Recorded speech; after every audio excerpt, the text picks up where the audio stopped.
Howdy, howdy, howdy. Hooty, hooty, hoo. Oh, another week, another Saturday. Hold on, Blessings to man. be here. My bad. Lost in the script.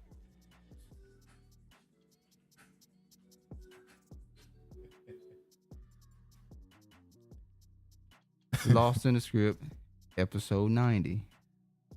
Now you can go. All right, another Saturday. Blessings to be here.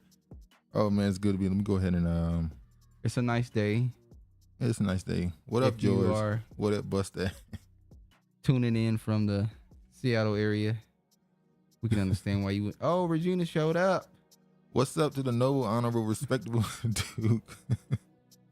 Supreme Rising 2023 on the Saturn's Day is all carbon-based guys and goddesses. How you doing, Regina? It's a nice day, ain't it, Regina?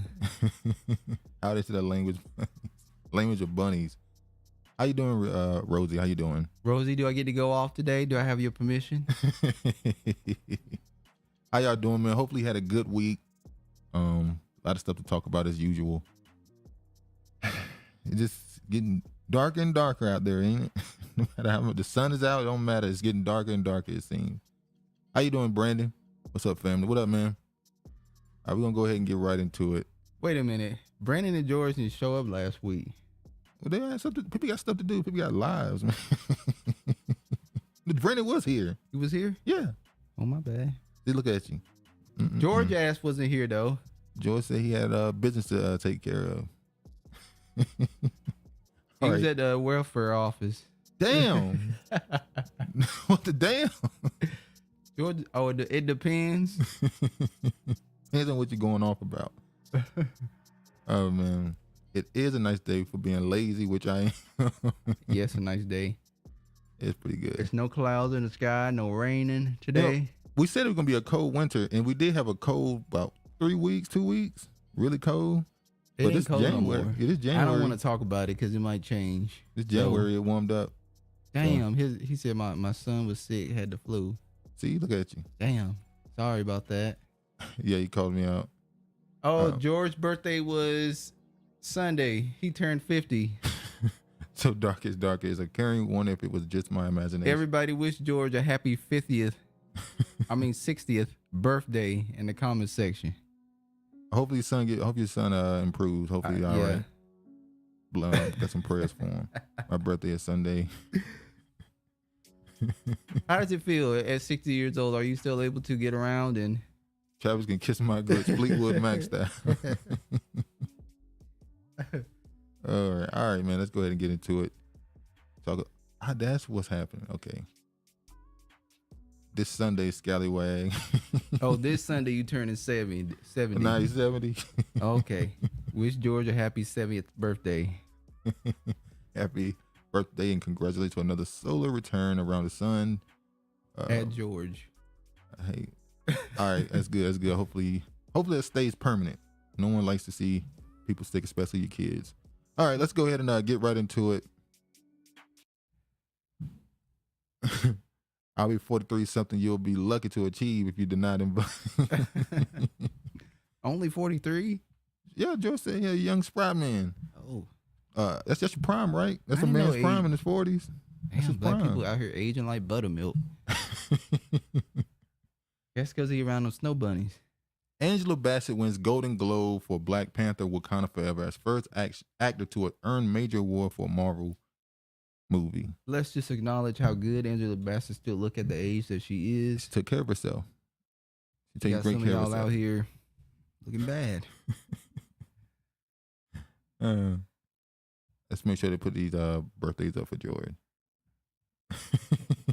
George, you ain't the only one that's an 80s baby. It's a lot of 80s babies. I'm an 80s baby. Oh, I'm gonna leave it alone. All right, Angela Bassett, you had some words about her performance in that movie. What did you say? I forgot what you said. I said her acting was what it was. I didn't think it was Oscar worthy, and she didn't get no Oscar. She got a Golden Globe. So what are we talking about? Made it to 50. That's great. You know, for some reason in our era now, we tend to worship youth. Rosie looks good for her age. Yeah, she has that Angela Bassett. She got those good genes. Yeah, George didn't get it. I'm sorry. I thought Rosie was in her late 30s. All right, let me go to the article.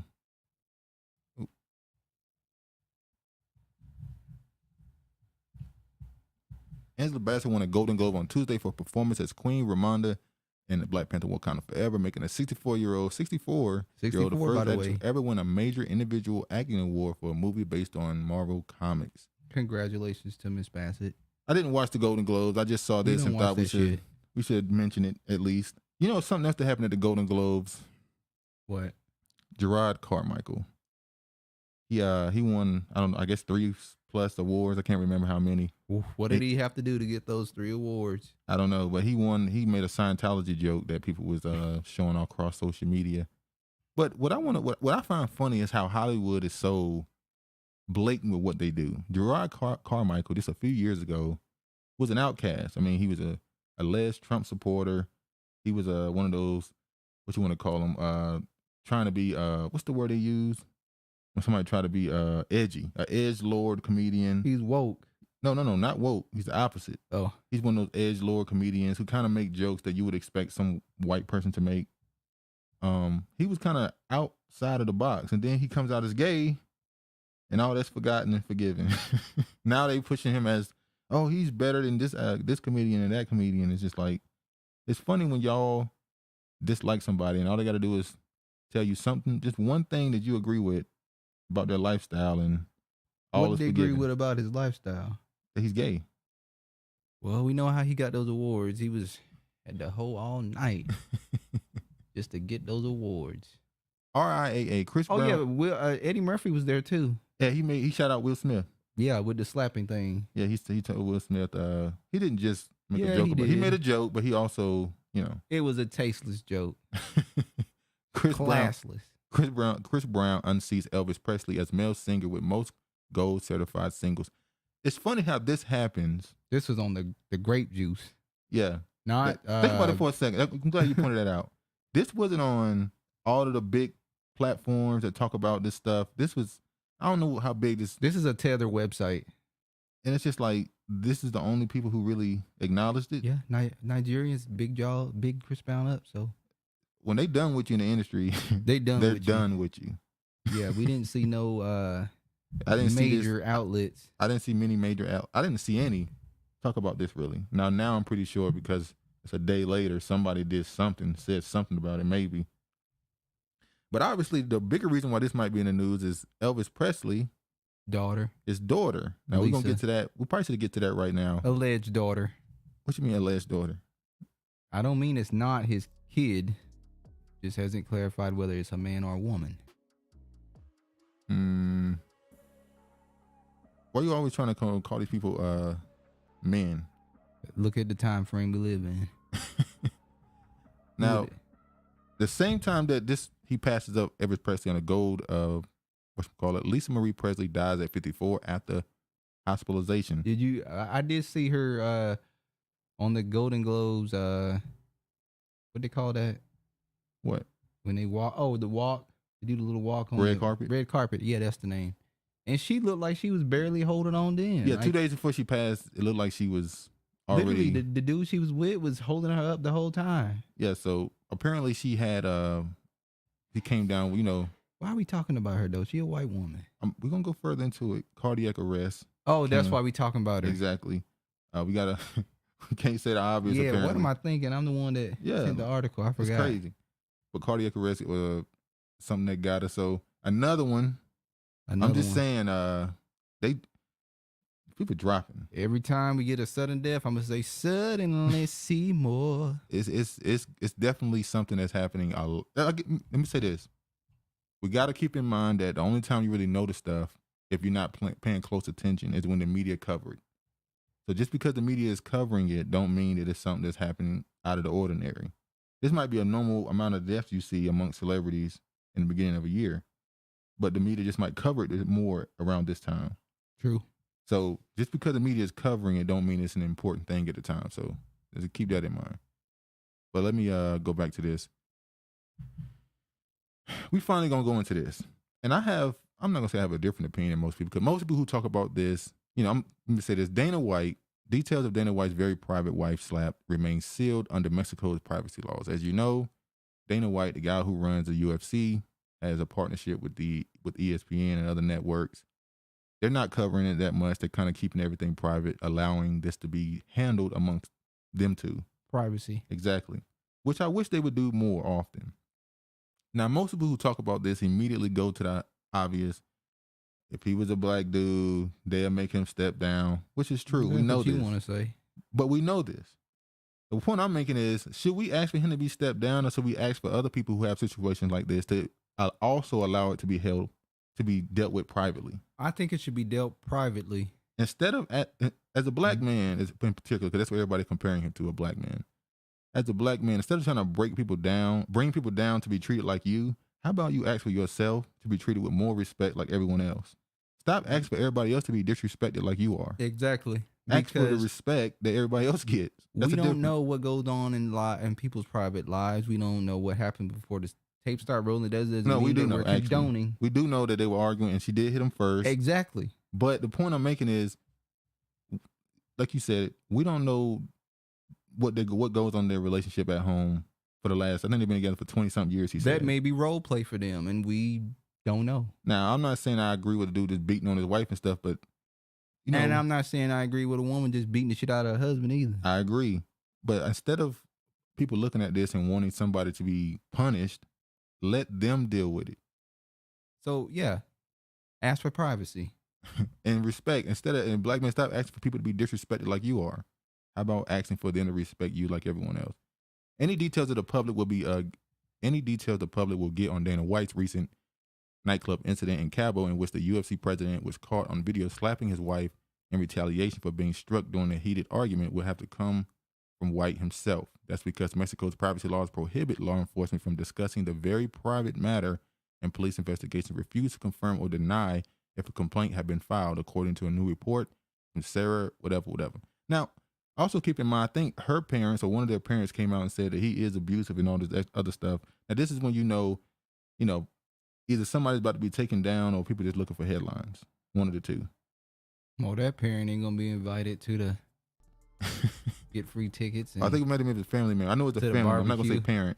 Say family member came out and said that. That family is exiled. Now let me show the clip of him Dana White himself discussing what happened, and basically saying what you expect somebody to say in a situation. Like, what do you want? You want me to, step down myself like a white dude. I mean, I would too. If you're in a situation where people ain't gonna do nothing to you, most people aren't going to be honorable in those situations. And like I said, we don't know the norm in their relationship. So the norm in their relationship may be putting hands on one another. All right, so let me show this. We've had plenty of discussions internally with Ari, ESPN. Nobody's happy. Nobody's happy about this, Neither am I. But it happened. And I have to deal with it. And what is my punishment? Here's my punishment. I got to walk around for however long I live. Is it 10.4 years or is it another 25 years? And I gotta, this is how I'm labeled now.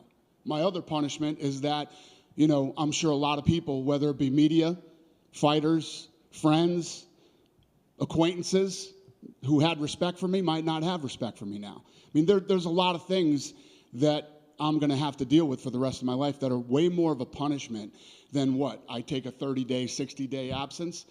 That's not a punishment to me. The punishment is that I did it, and now I have to deal with it. So that's his way of saying the punishment is already active. My status is down. People don't look at me the same level of reverence and respect, possibly. So that's my punishment. Another thing that came from this, obviously, Stephen A. Smith and ESPN, allegedly, somebody came out and said it, ESPN put a muzzle on this story and told people no one speak about this in any detailed level. Leave this alone. So Stephen A. Smith, Mr. No having hairline ass. People were calling him out saying, oh, but y'all had all this to say about this person and that person. Obviously the black athletes that they constantly went after, like Cam Newton, when he made the comment about being surprised that a female reporter knew so much about football. And Molly Quam, she went on and said how misogynistic that was. And obviously the Deshaun Watson situation, they made sure to cover it every single day. But this, hell, they even covering Odell Beckham Jr. right now because he was sleeping on a plane and got put off. But you won't talk about the Dana White situation. That's what people are saying. Why people talk? He got put off the plane because what? I don't know. Apparently he was asked to get off the plane. He didn't. He had his hoodie on and they were just like, I don't know. I didn't bother. It's whatever. But I'm going to show what Stephen A. Smith had to say. Oh, before I do that, let me, wow. Stephen ass Smith. No having hairline ass tether.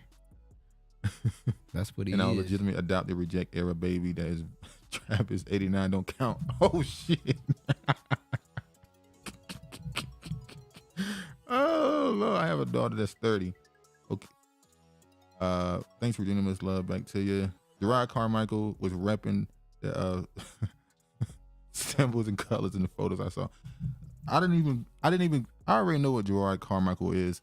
like I said, when you see somebody pop up and get a TV show unknown, they just get a TV show, and then it's on TV, and then it's not on TV when they don't like them no more, and then I'm gay or I'm this, I'm that, and then they pop blow back up. Because that's what you gotta be nowadays. In order, it's not even nowadays. It's always been like that. Joke will tell you. Back then, I feel like they didn't. It was secret. They didn't make you do it publicly, make it obvious. Like, Now, have y'all seen what P Diddy? Look, that's Buddy Love. Buddy Love. He's pretty much telling the world what he is. Buddy Love. His preference seems like it's black men, and he loved taking them shopping. So if Buddy Love approach you about shopping, don't go. Yeah, Freemasons. Yeah, I agree with Travis. I think the public's boon duped about who a woman and who is a man in Hollywood. Look, I stopped doing that whole that's a man, that's a woman thing, because you'll go down a rabbit hole where you start to not know what's what. Because everybody that come in, there's gonna be moments, there's gonna be a picture, there's gonna be a situation, there's gonna be some story where you're gonna be like, is that a what? Talking about she's talking about the whole who's a man, who's a woman in Hollywood. Everybody. It's a rabbit hole. You'll be questioning everybody. I mean, Travis here got a theory that Eminem is a woman. Eminem is a damn woman. So it's like you just never know. Did y'all check out the documentary on Haley? Yes, we watched it. Haley didn't come through a seed. Haley came through his eggs. Yeah, we watched it. What's it called? Die Suddenly. Yeah, we watched it. The fact that the most interesting thing in the documentary the blood clots and the white phosphorus. Right, yeah. The fact that that's happening, and they said that most people aren't getting autopsies. They're just dying and throwing them into the ground, pretty much. Letting you know they don't want they don't want to get this information out there. But it was a good documentary. Good. How you doing, Kiefer? Hi, Kiefer. I think you're talking about the died suddenly. Yeah, they was playing parody slap my up in the background. They was playing Prodigy slap my B up in the background. He talking about that group, ain't he? That rap group. I don't know. Trailer ain't for the faint of heart. In the documentary, they were pulling stuff out of people's hearts. Yeah, they was out of their necks. I mean, not their throat, but their what they call their vein. Yeah, it was the arteries clogged up. It was crazy.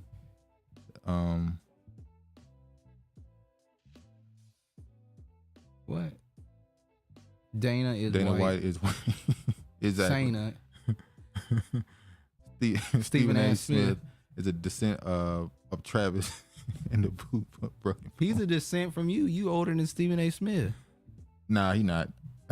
Stephen A. is Stephen A. in his 50s. George in his 70s. They have Chris Brown and Ray Rice in the business and tried to end their careers, but Dana got the complexion for the protection. The Ray Rice situation, I remember who was that? There was a reporter that came on television and said Ray Rice needs to apologize to all women. And it was like, shouldn't he have to apologize to his wife and her family? I guess he been whooping women's ass. He whooped every woman on the planet's ass, so he got to apologize to them. Yeah, that was a weird moment. She was like, he owes us an apology. It was like, okay. That's when Stephen A. Smith got suspended for saying you shouldn't put yourself in a situation where you get hit. And they suspended his ass for a week. P. Diddy is Buddy Love. That is golden. No, that's what he calls himself. Yeah, that's his he name, changed Buddy his Love. name from Diddy to... First he was Puff Daddy. Let's listen to the names. Let's listen to the names this man had. All right, you had Puff Daddy. He's somebody daddy. P. Diddy. We ain't want to get into this. What is the P in Diddy? Then you got, obviously real name is Sean Combs, but then you got Buddy Love. He just love. Booty.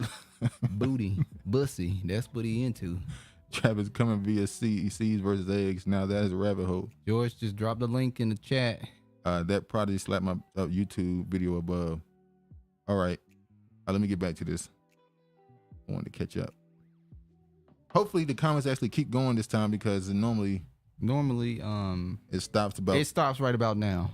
But it's still going, so we'll see. I think it's because that's another tranny for y'all, Molly. Look at her. I mean, I ain't gonna lie. Big ass hands. When I seen Molly stand up, she has no hips. Her shoulders are wider than her hips. So now, some people don't have hips. Most women, their hips are, they stand out. Most women, their hips are wider than their shoulders. Most. I'm not gonna say there's none, but for Molly, it's none. His comments from yesterday. First order of business about his comments from yesterday. What I didn't like about what Dana White did was how he was speaking about, okay, what would you have happen? What do you want me to do? I don't think that was the thing to say. That's number one.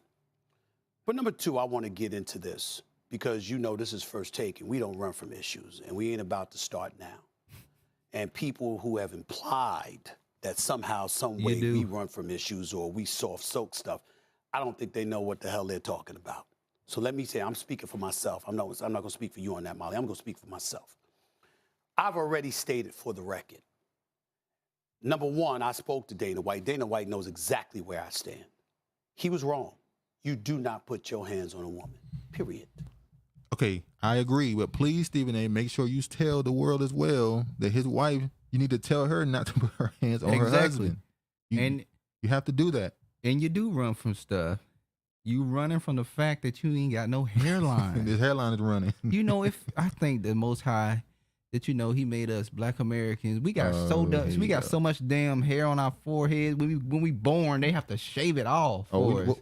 We got damn widow's peaks. Thank you. Okay. I also said that Dana White deserves the same punishment he would hand down to one of his fighters. Can I just say really quickly what I said after you said that? Yes. I said he deserves a stricter punishment than that because the role he plays, and it's a leadership role. Right. But people seem to forget that. Yeah, they forgot that. They just conveniently forgot that. And the reason that I said that he deserves what he would hand down to other players, other fighters under his stewardship, is because somebody would get suspended for 6 months. Somebody would get suspended for a year. You see what I'm saying? Yeah. Now, am I an advocate of cancer culture where you want him to lose his job? No. And I'm not apologizing for that. Wasn't he an advocate for cancer culture for Kyrie Irving? He did say that. Listen, he told everybody. Wow. That was when the first. That might have been when Kyrie first went to the Nets or something happened. He said the league, Kyrie Irving should retire. What does it say about Dana White as an individual that he can't even compose himself in public? Yeah, in public. When let's say this, even if that was just a reaction thing, like you in the heat of the moment, she mushes you and you just swing back. No, that seemed like that didn't happen several times. I know, but let's say that was a reaction thing. You would think in public, you would be cognizant of your image and be like, I can't do this. I hit her ass later. Control yourself. Now, I'm not saying hit her later. You look at her like, you're going to get these hands later. Like I would do Tina. I get you later. Or how Tina would do Ike. Either way you want to say it. But we're gonna finally open that other door about Tina. I ain't gonna let you disrespect Tina. Ain't no disrespect. We don't need another hero, dude. Tina said we don't need another hero. Look, man, all I'm saying is,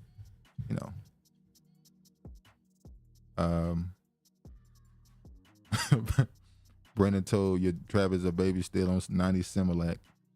I ain't no damn 90 Similac. I was born in the 80s. They ran from the Brett Favre. They sure did. Brandon, they still ain't talked about it. Dude won't let that shit go about Brett Favre. Every time a new part of that story come up, I'm going to talk about it. Let's talk about Brett Favre. Like, damn, nigga, they ain't going to charge me. No, it's about the fact that... I know what it's about the fact of, dude. In particular, ESPN. He is a former football player. Let Brett Favre have been a black athlete who got into a domestic dispute, a part of some scheme that happened. They'll make sure he was on the front of every ESPN show. And Stephen A. Smith will loudly be talking about it. But the Brett Favre situation, they don't even want to touch it. Brett got that money for his daughter, and nothing unmatches a father's love for his baby girl. Well, I asked that question in the show. How far will the father go? Yeah, you talking about Mr. I won't say his name. Deion Sanders too. Yeah, what would the father do for his son? The same thing. What would the father do for his daughter? To help put him in a better position. George, I'm not telling you what year I was born in. Just know that it's in the 80s. Oh, Lord. Hold on. What the? All right.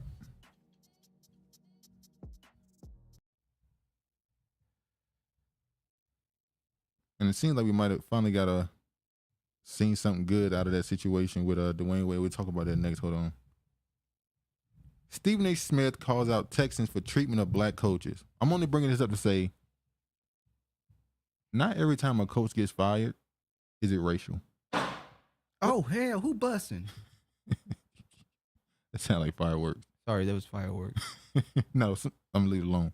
But not every time a coach is fired, is that what it is now? I'm still ducking. I'm hoping nothing come through there. I believe that he was only there for a year. But Stephen A. Smith like to use these type of moments to try to act like he's just pro-black. He carried his pro-black tour, so I bring up black issues. He don't give a damn. He told you what he's about. He said he about his money. He about making the. He said he wake up every day thinking figure out how he can make his boss more money. So and he get about pleasing the master. That was a crazy. You remember that scene in The Last Dragon when Show Enough kept saying, "Who's the master?" He wouldn't have had to do all that shit with Stephen A. Smith. He would have said it once. You are. No, actually, he wouldn't because he's black. He was said not you because of Show Enough. All right, another story that just. Yeah, let's talk about this. We're gonna talk about it. Let's really talk about it then. Hold on. 1990, you not legit. Too legit. That's why you don't support. I'm too legit to quit. You're not old enough to respect it. George, do you support FUBU?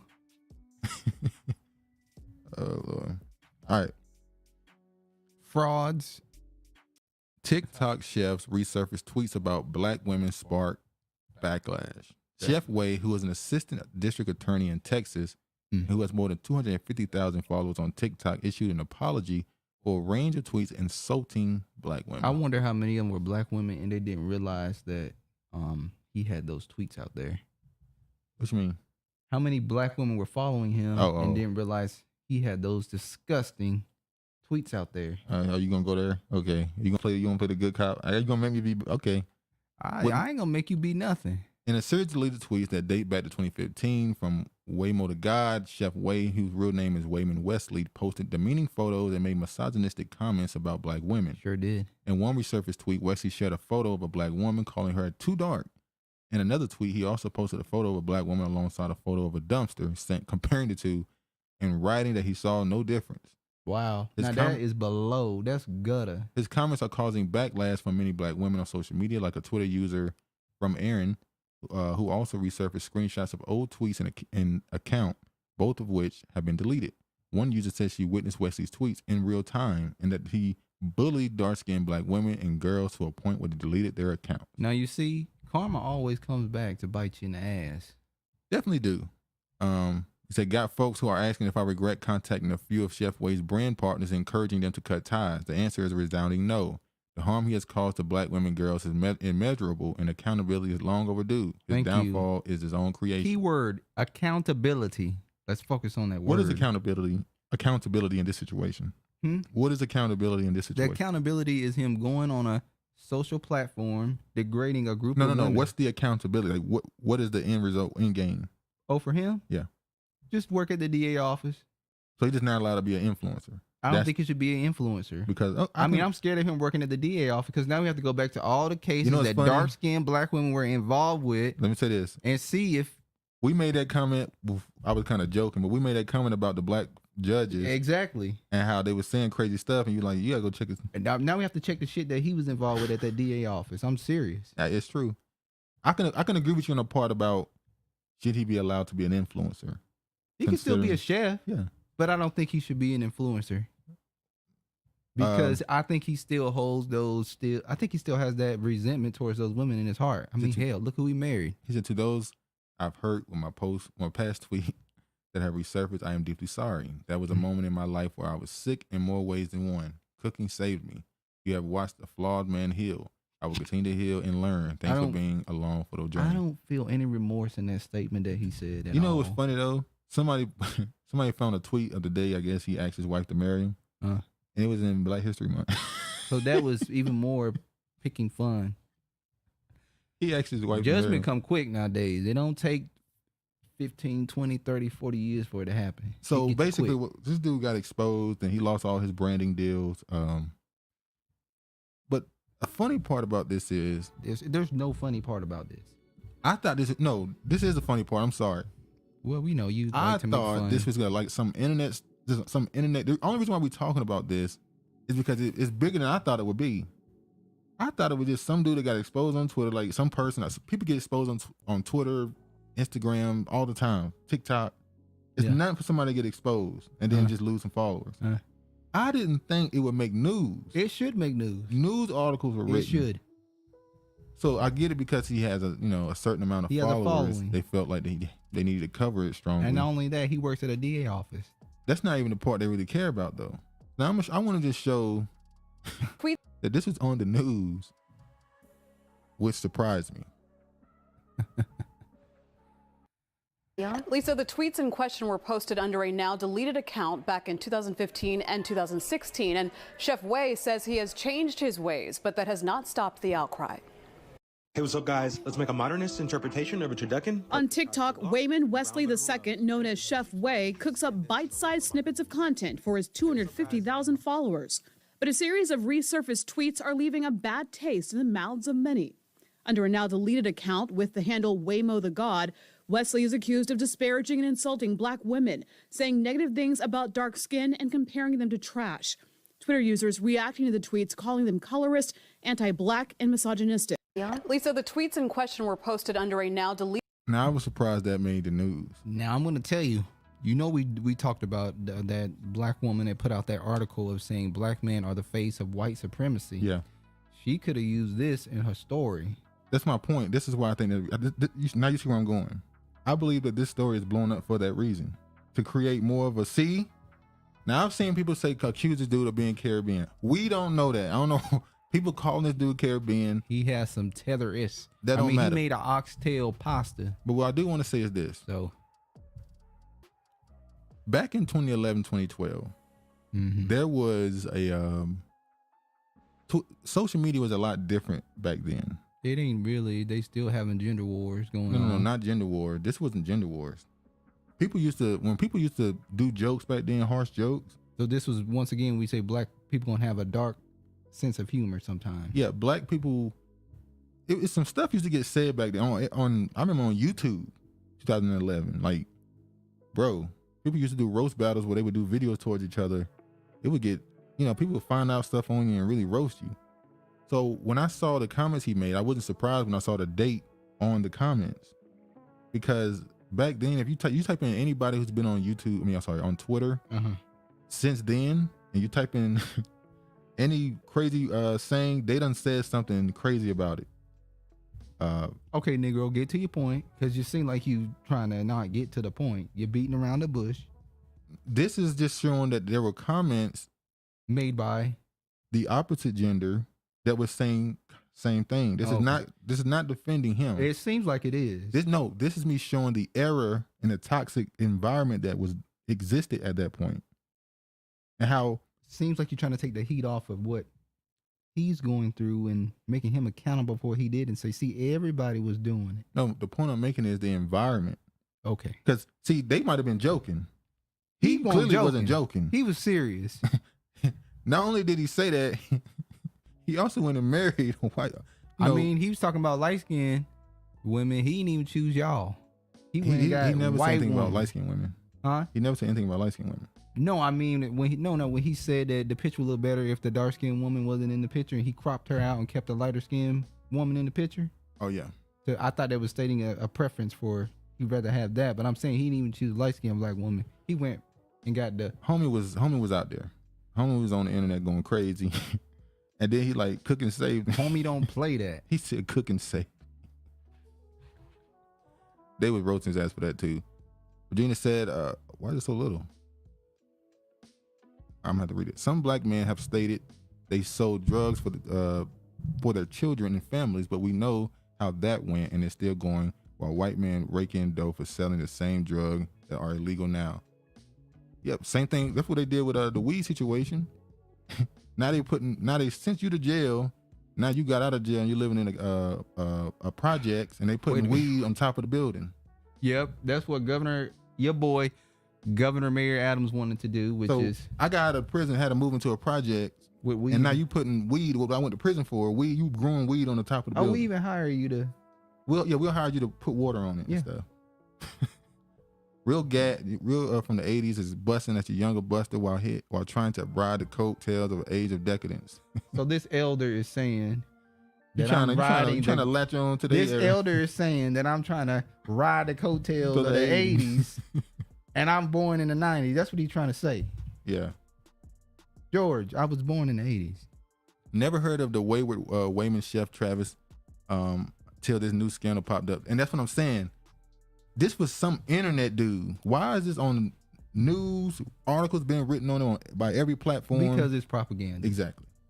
And I agree with you. They are trying to make it, they trying to keep us at war with one another. There is no war though. And I don't like it. There is no war. It's just. It's social media war. Yeah. It only exists online, yeah.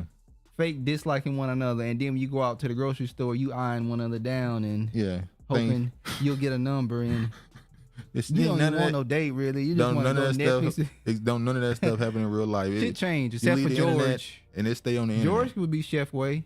Wow. George is Chef Way. I don't think, we're not going to put it on George jacket. I'm putting it on George. Don't put it on the George jacket. is Chef Way. Let's go look up some old tweets of George in 2000. And I don't think George, he's not on Twitter, I don't think. George don't come off as the type to be on Twitter. He seemed like a guy who would be more of a Facebook. You know what? He seeming nothing for me. Seeming.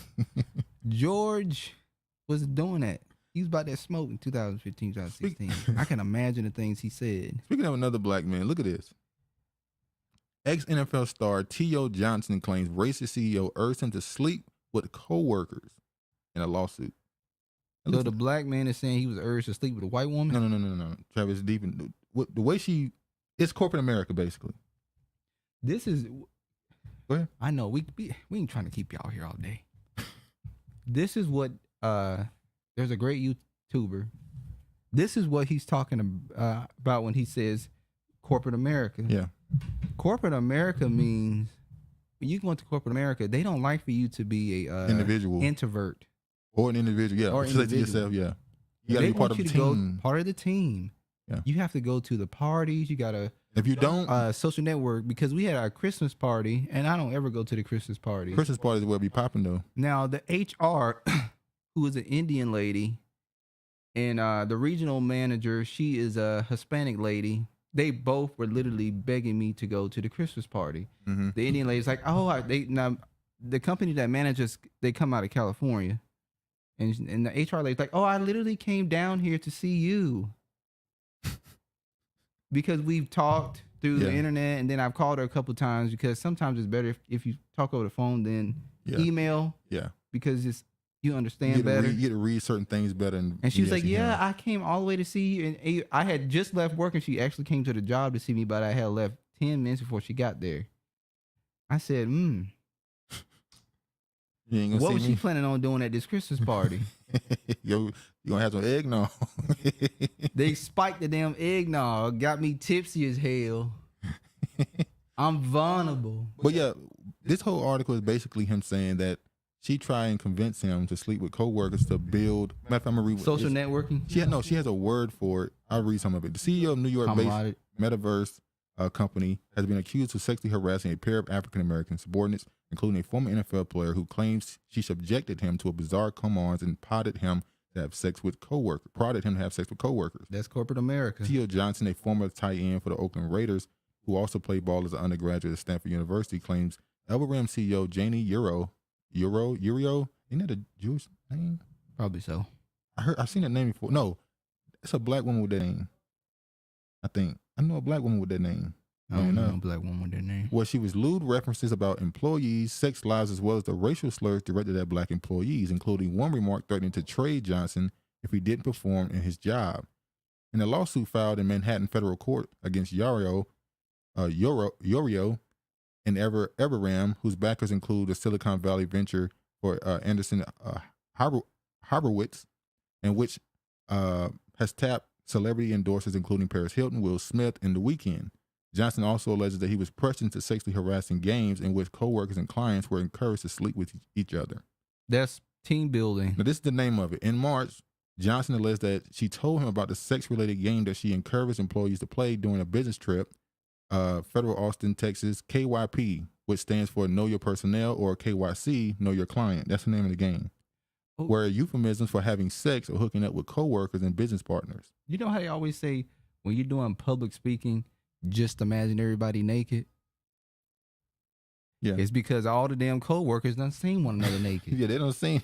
Or they done describe to the other co-workers how your ass look naked. So basically, in the rest of his article, he basically said that she literally tried to make him convince him to sleep with co-workers and stuff. She wanted him to be a whoremonger amongst the damn. No, I don't think that's what it is. It's in corporate America, just like politicians in Washington D.C.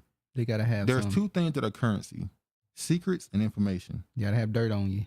So once you have sex with a person, there's a certain level of you feel like you can share certain secrets with them. Vulnerable. Exactly. So you gain a level of information when you are quote unquote closer to everybody when you share something. And they feel like the quickest way to bond somebody is through sex. I'm going to bring this up. I have to bring it up. The Roman army. That's why they were so, strong, because allegedly, It ain't no alleged. The Greeks, allegedly, they did certain things together to build a certain bond amongst the soldiers. They were enjoying pussy among one another. That has been introduced to corporate America. In order to build a strong workforce, you really need to make them bond as close as possible. And the closest way you can bond to someone is through sex. Oh, look at the joke she was saying. Lord have mercy. Yeah, you see it? And she thought that was going to turn him on, too. Elsewhere, William Kerr, the company's general counsel, once referred to celebrity hotel heiress Paris Hilton, an Everrealm investor who has been photographed with Euro at prior events, as a night in Paris, the title of a revenge porn video that's leaked to the internet in 2004. So yeah, they went on. There was another black guy. This guy here, he accused her of trying to make him do it as well. Oh, she wanted that's a Caribbean right there. I guess so. But she denied all the claims, her and her lawyer. She said it's a lies and this never happened. She definitely said that. What he said, she said right there, alleged to have hurdled at Johnson. She definitely said that shit. And a third employee also accused her of being insensitive towards certain things, being discriminatory. Where she called him lazy. She called him lazy because he didn't want to put in work with her? No, she said that we fired him because he was a lazy guy. He was always sleeping at work. And he even complained about he wanted us to stop them from garnishing his paychecks for child support. Well, if you wanted him to be with the whole staff, he would be sleepy all the time. So she used she kind of went on the attack versus him too. But I thought that story was crazy because it shows that corporate America is just high school. Grey's Anatomy is a perfect example. Exactly. Everybody's screwing everybody. Most of these corporate offices, everybody is sleeping with everybody. And what's funny is that lead to conflict. That leads to conflict at some point. And that's why these Christmas... Because somebody gonna fall in love. No, because at some point, one of these Christmas parties, that's where it always happens, a husband or a wife notice that their husband or wife is a little bit too close to somebody else. And hands get thrown. And they notice it, and they see that, them drinks start flowing, and they start rubbing on their shoulders, and hands go a little too low in the lower back, and they go, what are you doing? And next thing you know, they fighting. Some co-worker spouses are into that. Oh, we know that. Funny you say that. That was a great segue. This one was definitely into it. Tennessee cops, including married female officers, fired after repeated wild sex romps. I want to do is shake your rump. So this cop and all of the other cops were fired for having, just being honest, consensual sex amongst each other. She was a married woman. And I think she was messing around with 6 officers, 5, 6 officers, one. I can't remember who's one. So she told her, go back up. What? Up. Oh, sorry. What? No, I thought I saw something in the comment section. Oh. In the article. But yeah, so she apparently this woman who's married, who's a police officer, she was having, sex parties pretty much with the other officers. Her husband, as you can see right here, husband of Tennessee cop at center of department sex scandal, sticking by his wife, which tells me he already knew and he didn't mind it. Oh, but they had a couple come by the house. What's funny to me, or what's strange to me, is they were fired for this. But they can shoot an unarmed civilian. They can tase them to death. And put them on pay leave for. And you will just immediately, we got to do an investigation. We're not firing them right now. And then most of the time they don't even get fired. And like you said, they get paid leave. You didn't give them paid leave. You just fired them. Why is this considered more of a immoral thing than killing a person who was no threat to you? But I'm not saying I'm surprised. It's the system we in. We know what it is. But I noticed that when you look at these, when they do this article, when they do the show the picture, they make sure they put the two black and look what they officers said in. right there. Go back up. The derogatory, go back right there. Powell's, he told investigators that Hall had told him about Powell's. Now, why they just mainly focusing on the black dudes? Yeah, and claimed she had performed sex act on him while the pair were on the clock. I didn't want to read through it because they kind of, now look at it. This is what I was getting to earlier. The officer says Hall's husband saw the kids and told officials the cuckold really wasn't on board, with the wife having a threesome with the, whatever their names are, but she continued having a relationship with him. So I guess that's this dude right here. He saw his wife kissing this dude, but didn't say nothing about it, and she continued to sleep with him. Which means he was fine with it. Exactly. This whole story is weird because you would think this would be some little in-house thing. Welcome you might to suspend America. them for on the clock doing this. Okay, suspension makes sense. The land of Sodom and Gomorrah. Well, this is actually and whoremongering. This seems pretty normal in the police force. We know a lot of these police officers be laying up with each other, and they husbands and wives at home be laying up with other officers, husband and wives at home. So how it's do a little you just community. lay up with your coworkers? Hey, they don't mind it. Let me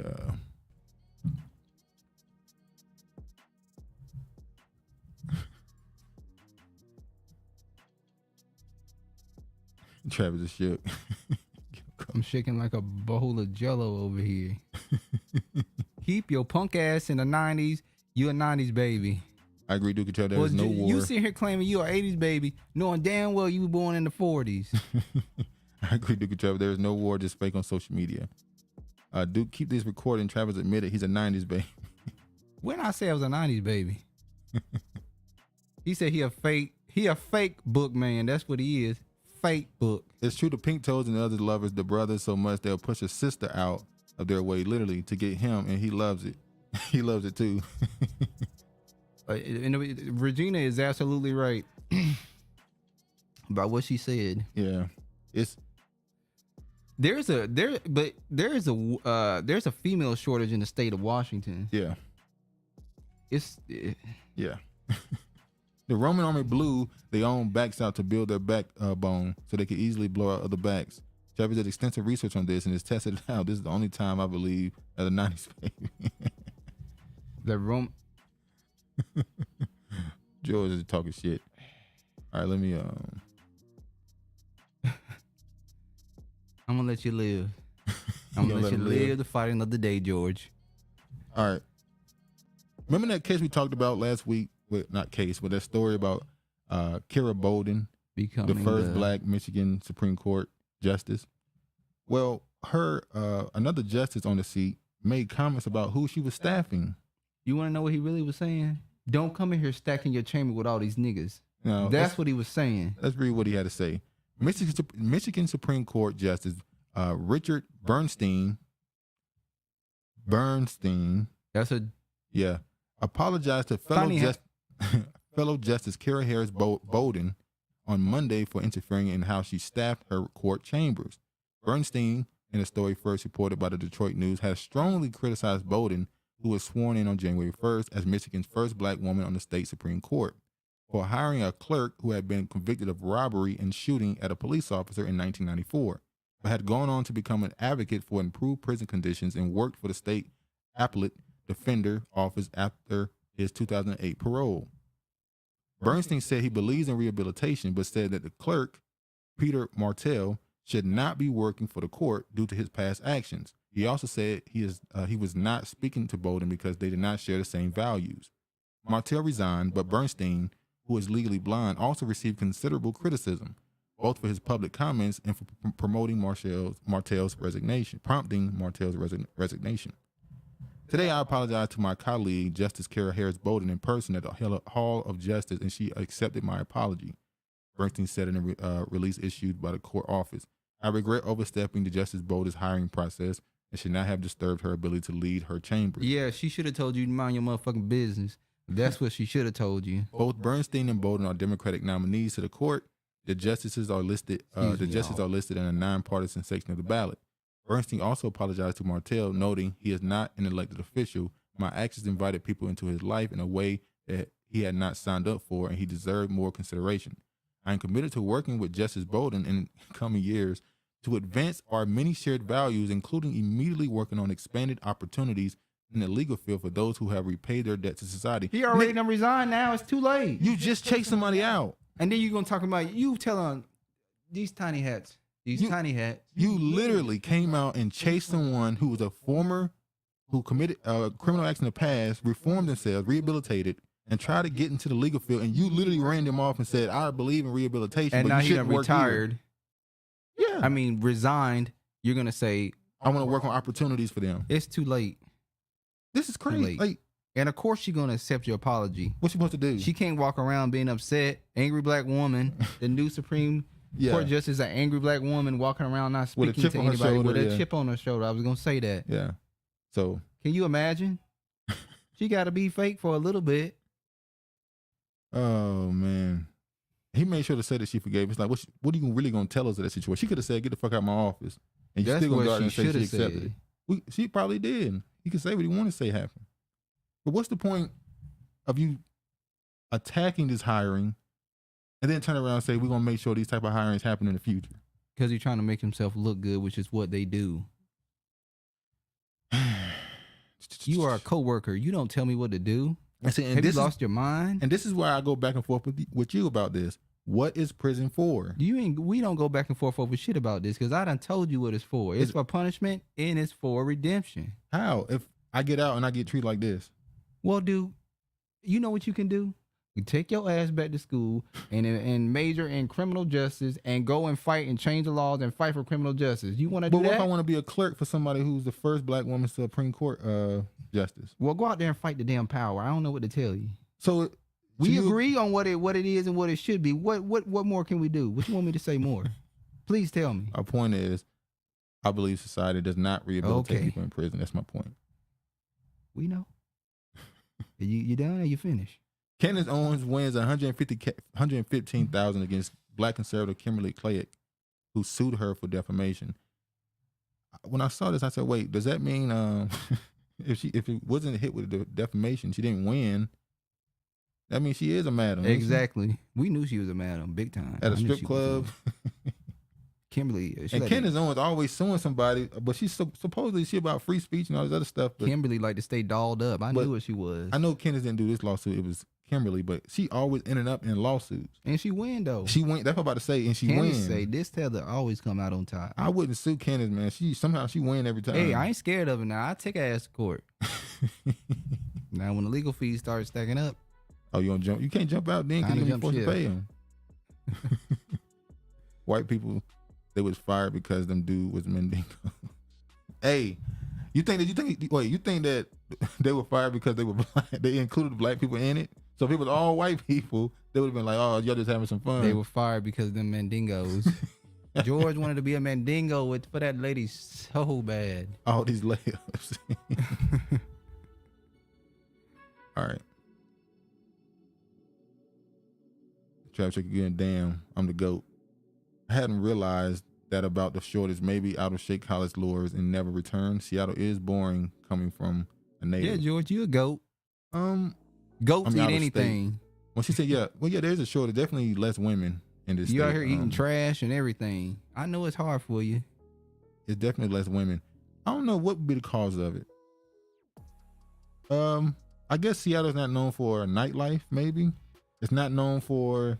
It's known. I would say prior it was known for a somewhat nightlife. I guess it's in Pioneer Square. Is it known for nightlife or festivals? When I say there's a shortage, particularly there's a black female shortage.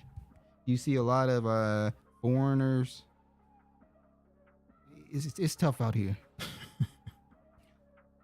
Prisons are big business and certain not much reform going on. No bodies, no profits. Exactly. They send you out in the middle of the boonies with some in some prison are surrounded by white people, and the entire prison is cousins and husbands and fiancés. Everybody know each other, all the guards, and next thing you know, you got people coming to visit you, and you know, what? Who knows what they might do to them? They strip searching them. They they take them through, making them jump through all type of hoops to get to the prison to visit you. If you out there, if you end up in the prison system and you end up in a situation where you're in some little small white town, look, you got to ride it out. Don't ask for no visitors. Just ride it out, because ain't no telling what's going to happen to your loved ones when they go out there. I mean, you see what they do to you in the prison. So imagine what they'll do. Everybody knows you. They know the sheriff, all the deputies, everybody's cousins and family. Or when you do come out there, it's got to be a gang of y'all. Even then, they might arrest all of you. They find some reason to arrest all of. Look, man, some of these they ain't gonna take us all out. Some of these places that got prisons, the only reason why they know, only way they see black people is through TV or in the prison. Like there's no black people there. So all you is you a job. Only time I see you is when you in my prison at my job. Prisons bring jobs to these little small white communities. It is what it is. And then I saw somebody say, I think they said they do not count black people in prison in the census in some areas. Well, that's why we may be 13, 14% of the population. So you'll have a little town of like 2,500, right? And you'll have a prison with say 1,000 people. But those 1,000 people won't count towards that town's population. Well, but they probably base that on the fact that they can't vote. So, but they still are people. They're still people. So they just don't exist. No, they definitely exist. All right, They need you to exist to keep them prisons full. George said she wasn't my type. Travis is Tradrina. Lord, Regina. Back in the 90s, Seattle was known for alternative music, rain, and Frasier. Yeah. Well, I wouldn't know that in the 90s, but even now it's kind of known for that. I mean, when I first moved up here, it was the festivals and the alternative music. It was always when I first got up here. If I'm Tradrina, you Georgina. When I first got up here, it wasn't even raining no more. That's when the rain stopped. See, I brought the sun with me up here. Sure you did. So, yeah, when I first came up here to visit back in 2009, 10, one 9 of to those, 10. It was raining a lot. When I came up here for permanently, it was... I would say not really. I'll tell you, my first day I got here to Seattle, it was pouring down raining. I don't know. It's always cold by the airport. I don't know why. It's always cold. Ain't by the mountain? No, it's not by the mountains. It's closer to Mount Rainier, but it's not by the mountain. That's probably why it's colder. But I ain't gonna lie. When I came in, it was dark, gray, gloomy, just how they described it. And I was like, why the hell did I come here? Like in North Carolina, we'll have a thunderstorm just pop up in the middle of the day, rain for like 30 minutes or an hour, and then it's right back sunny outside again. Yeah, we just go in the house and wait for the rain to stop. It's even hotter. Yeah. They're like, when we see that, we're like, damn, it's going to be even hotter once it start raining. Yeah. I knew the shortage you were referring in Seattle is more for middle-aged hippies with money. Yeah, I think Seattle is not really a retiring place. Like you said, it's more for middle-aged people with money or hippies. It's for people who are into tech. Yeah, liberal. No, tech is downtown Texas. Is for tech people. No, tech is they moved. The tech field is going Texas. It was California. The tech field is still Valley, here too in Seattle. but it's definitely more Texas now. I said now it's more Texas, but yeah, that's probably more likely the hippie, middle-aged, liberal white people, just like Oregon. Oregon's the same way. It's just kind of these people that are super liberals and try to act like they're so save the world type people, and in reality, they're the same way as the other ones. All right, let's get back to the headlines. Yeah. And not be entertaining George and his shenanigans.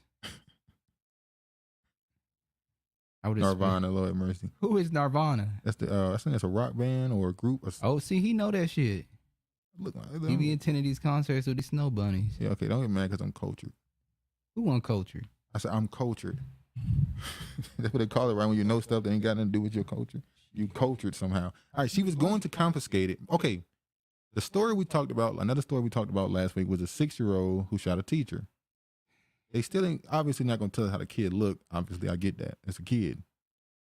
But they've not mentioned the parents at all, anything, really. His parent, the kid's parents. But they found a reason to put another parent in it. But if you don't read the article, it'll be confusing as to why they put this parent in the story. So she was going to confiscate it, and that's when he shot. Parents describe moments teacher, 25, was deliberately shot by a 6-year-old boy in Virginia classroom child unlikely to ever be charged with a crime. So I'm going to show the teacher. So this right here is the teacher that was shot by the 6-year-old. Apparently, the little boy packed his parents' gun into his pale face, his backpack, took it to school, pulled it out.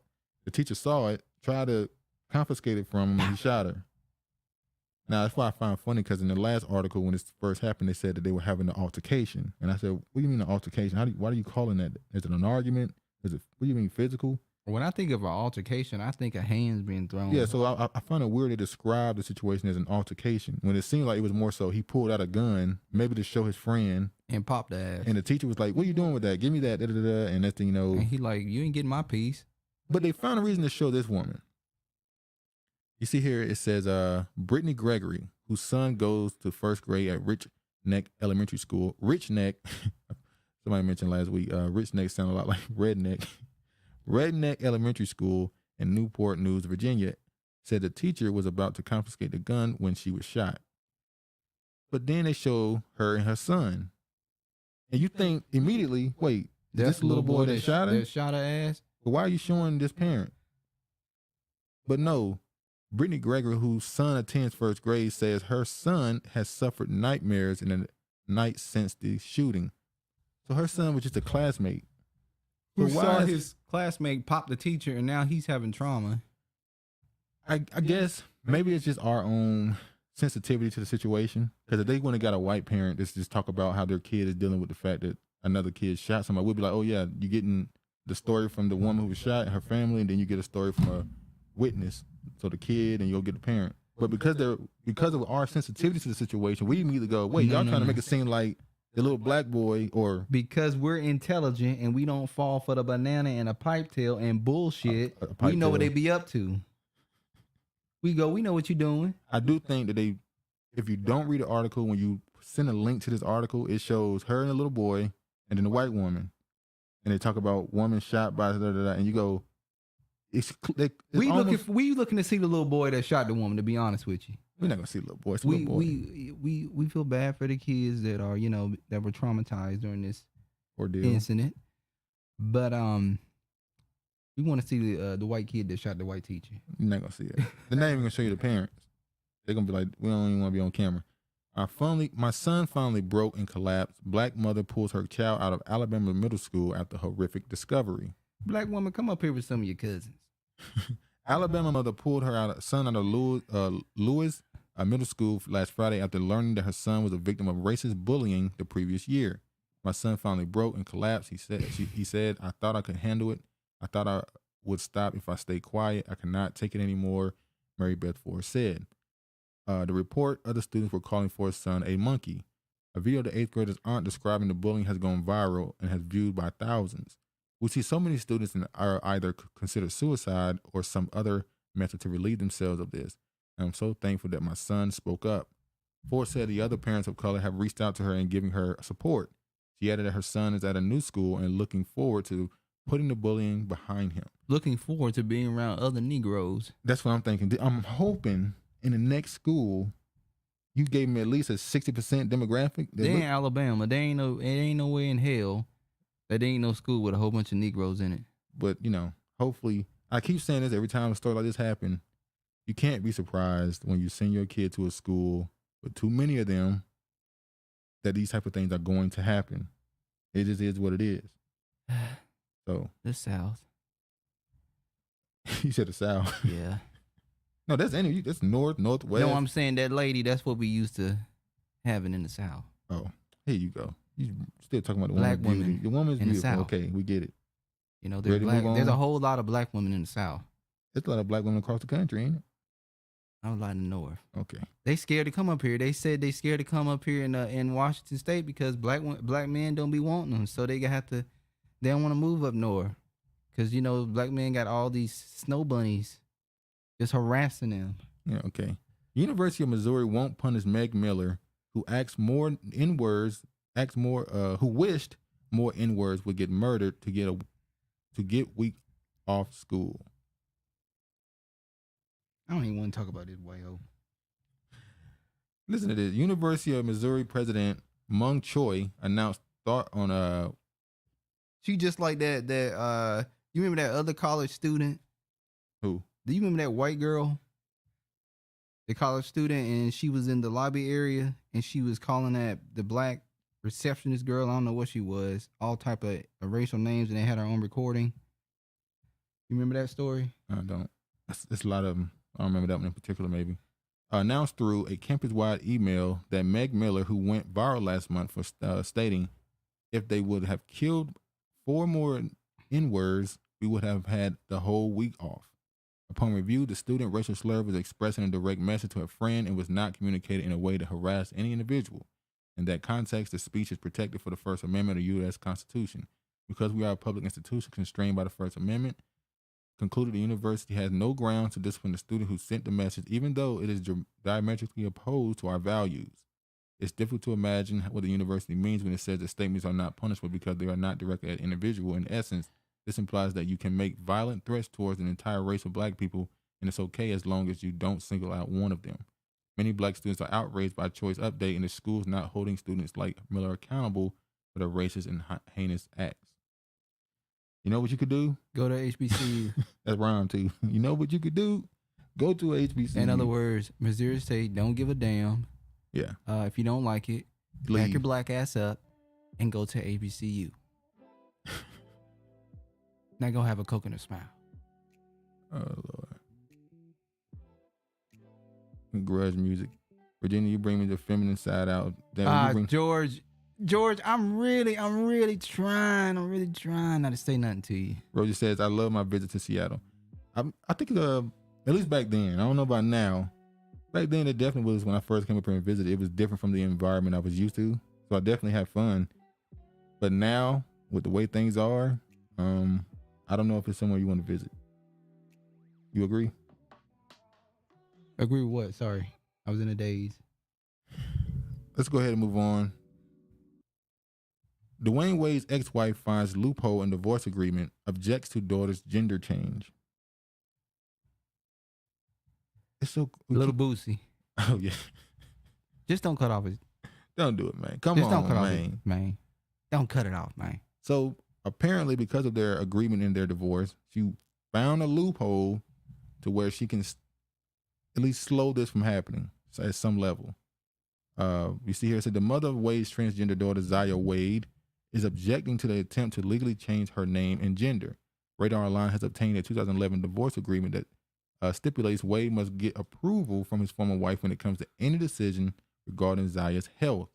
The requirement in the divorce agreement states that Wade should discuss the obtained input and functions Wade when it comes to the major decisions affecting their care, welfare, activities, health, education, and religious upbringing of their 2 children. And she's absolutely right. Although the stipulation was written in the arraignment, it did not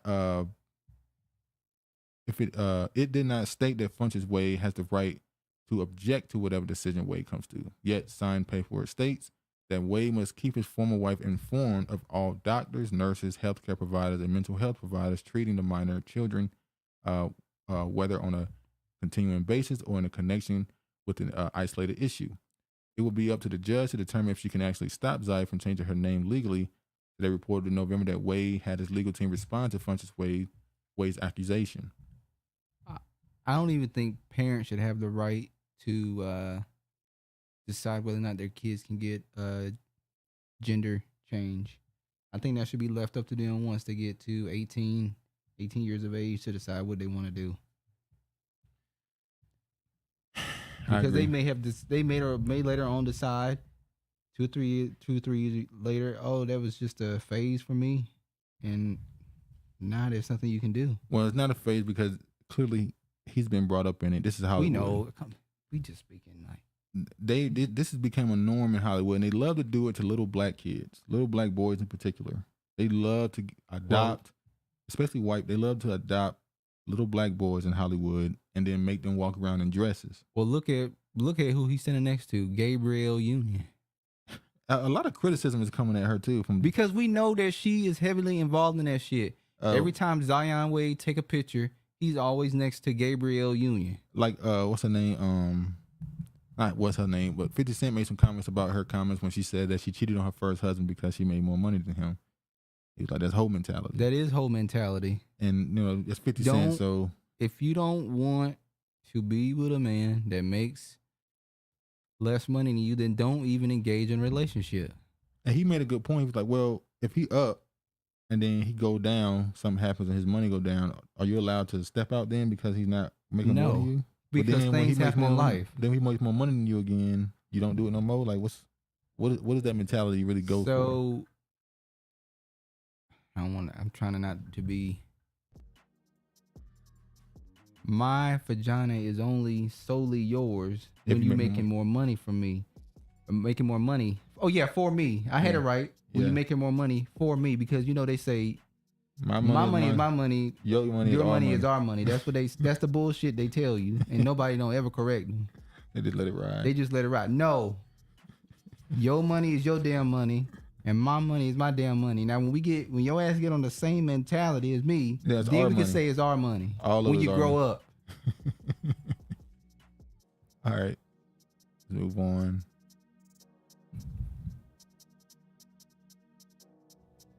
Historic first. 2 black men will lead both chambers of Michigan legislature. This is a surprise. For the first time, 2 black men, Michigan Lieutenant Governor Garland Gilchrist and House Speaker Joe Tate, will lead both chambers of the state legislature. Fox 2 Detroit reported that Tate is new to his role while Gilchrist is in his second term. Both men were well aware of what the historic moment means for Michigan, but they also understand the task that lies ahead. It's also a huge responsibility, I think, that we have. We stand on the shoulders of others. Tate said in the Fox interview, there have been African Americans who have been blazing the trail for decades, for centuries since the founding of the country. To understand the responsibility that we are in a position, but we have work to do. Does this even mean anything at this point? Isn't it sad? Congratulations to the brothers. I agree. But at this point, it's like, we've seen people get to the highest levels and there's no change. You see, I'm so ecstatic about it. They don't do shit when they get in there. So what? I mean, the first black, okay, token. Well, they're not the first black. They're the first time 2 black men did it. Let's congratulate them. You just don't even, nothing there, right? Nothing there. All right. Just like when she done with you, nothing there. It's cold turkey. It's cold. Yeah. Cold place to be. Bruce's Beach isn't going away just yet. Just yet. We got some family members that are fighting back. When we talked about this, we said, it's understandable if they can't afford the property tax. But then we said, well, was this whole thing just PR? I never said it was understandable. Was this whole thing just PR for them to say, oh, look, we gave them back the property we took from them, and then we immediately sell it back to the county. So, but now you're seeing descendants of black-owned beach at war over decision to sell back to county for $20 million. Now we're gonna see if the dispute about the amount they sell it for or selling it in general. I think it's the amount that they selling it for. I'm gonna be honest with you. A family is split in two over the decision to sell historic Los Angeles Beach property after a decision was made by the heirs to the Charles and Willa Bruce to resell the black-owned land, Bruce's Beach, back in Los Angeles County. Some descendants object to the decision. Well, earlier this month, it was announced that the Bruce family will be selling 2 parcels of the Manhattan Beach property back to the county for nearly $20 million. So why don't all those descendants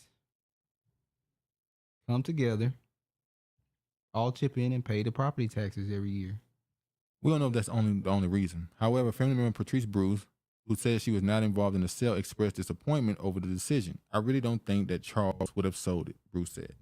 According to reports, Willa and Charles Bruce's great-great-grandsons, Marcus and Derek Bruce, co-owned the property with Derek's sons, Anthony and Michael, before reselling it.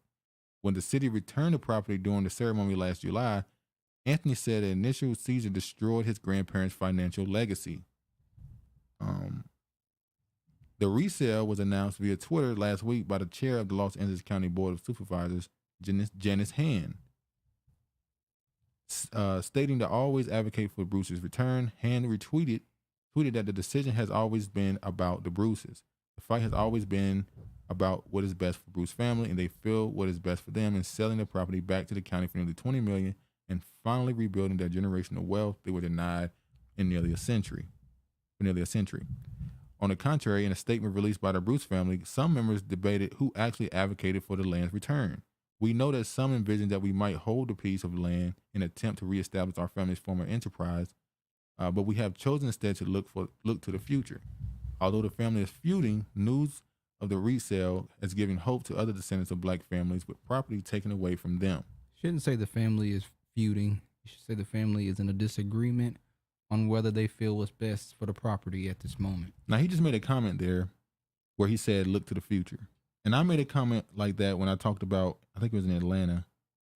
No, it was in Tulsa, where they bought a strip piece of land and they want to redo Black Wall Street. And I said, should you try to rebuild Black Wall Street or should you look to something in the future? Do something on your own instead of copying what they did in the past. Would you turn that beach into what your great-great-grandparents did, or would you try to do something else with it? Would you sell it for $20 million and try to build something else? Oh, I definitely ain't selling it for no $20 million. I'm saying, okay, would you sell it and try to build something else, or would you keep it and do what they was doing? I would probably keep it and do what they were doing and then probably add things onto it. So you would just try to do what they did then? Yeah, because I feel like land is You could buy good. more land with the money you get from it. I don't want to buy no other land. I want that land. But you might be My ancestors had that land, so I want to have that land. So it's sentimental then. Exactly. But what if you just can get more money? Well, then I tell you what. You take the land and you sell it and go buy some more land then. Some other land you might be okay. Is California land really gonna be worth something in the next 10 years? Oh. Is buying a house really gonna be worth something in the next 10 years? Should you buy a house? Oh, okay. Buying land would be okay, but California land? I mean, what's the difference between California land and any other land? We surprised. Are you talking about the drought? Can talk. We surprised that there's a drought. We surprised that they got rain right now. The flooding. So I wouldn't buy land in California. More than likely, that's not gonna last long, and that drought not over. All right, let's see this right here.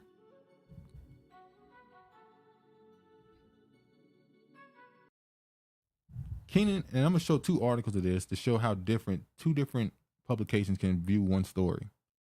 Keenan Anderson, Black Lives Matter founder, cousin dies after police arrest.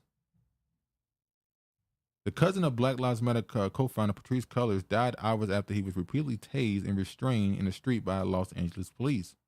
Keenan Anderson, 31, a teacher and father, died at the hospital in Santa Monica. Los Angeles Police Department have released body camera footage of the 3rd January encounter. It shows Mr. Anderson begging for help as officers hold him down. The police who tasered Mr. Anderson are called to a traffic incident in the Venice neighborhood of Los Angeles at around 15 local time. Police Chief Michael Moore told a news conference on Wednesday that Mr. Anderson had committed a felony hit and run in a traffic collision. He said Mr. Anderson had attempted to flee the scene by trying to get into another person's car without their permission. Footage showed Mr. Anderson in distress when police arrived, telling the first officer, "Somebody's trying to kill me," although no visible threat appears on camera. Initially, Mr. Anderson sits down as directed, but as more police arrive, he gets up and runs into the street while ignoring requests for him to stop. When the police reached Mr. Anderson and attempted to detain him, he is initially compliant before shouting please and help, and they're trying to George Floyd me, a reference to the May 2020 murder of a black man in Minneapolis, Minnesota by a policeman. The stun gun was initially used on Mr. Anderson for about 30 seconds after the officer warned him multiple times to stop resisting arrest, or I'm going to tase you. Other officers are holding him down. He was tased again, roughly 5 more seconds. An ambulance arrived about 5 minutes after he was tasered, police said, and brought Mr. Anderson to a local hospital. He died about 4.5 hours later after going into cardiac arrest, according to police. Are you surprised by that little bit right there? Nope. Now, there's 3 things you can tie this to. Obviously, Black Lives Matter. They made sure to point out that was her cousin. So you got a Patrisse Cullors thing situation. Is this a situation where somebody had to go? Or the cardiac arrest situation? Mm-hmm.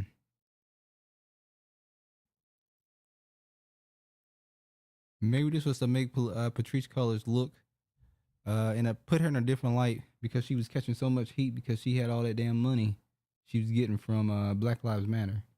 So I don't know. It's her cousin. You think she give a damn about that being her cousin? People. Well, hold on. When she got on, people don't give a damn. When Patrisse Cullors got on Black Lives Matter, she kept hiring family members. Oh, so you saying she cared about family? Clearly she do. She was hiring family members. There are some 4th and 6th cousins, distance removed. Might have to pack them up. All right, so the cardiac arrest apparently. So basically, he had a heart attack and passed away while after being tased for, according to them, a total of 35 seconds. They said they found cocaine and marijuana in his system. So this is a situation where you had a dude who just overreacted and caused some violence to come his way. Or was he right? I mean, it's a traffic stop. You said it's a hit and run. You see he's erratic in his behavior, so clearly he's on something if he actually had cocaine in the system. And you continue to bring more and more officers to the scene. For what? I don't know. You clearly didn't find no way to calm him down at all, and you decide to tase him when he don't do what you want him to do, when he's already erratic in his behavior, saying you want to kill him.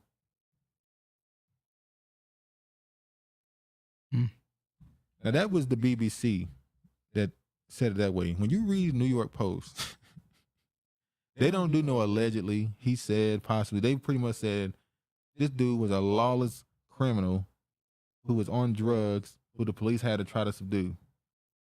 The way they tell the story is so much different. It just shows you, if wherever you get your news from, it's going to dictate how you think about certain situations.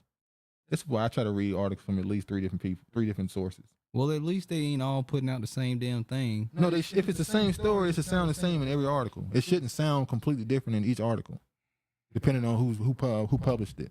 Well, people take stuff No, that tells differently. Me y'all have different agendas, each one of you.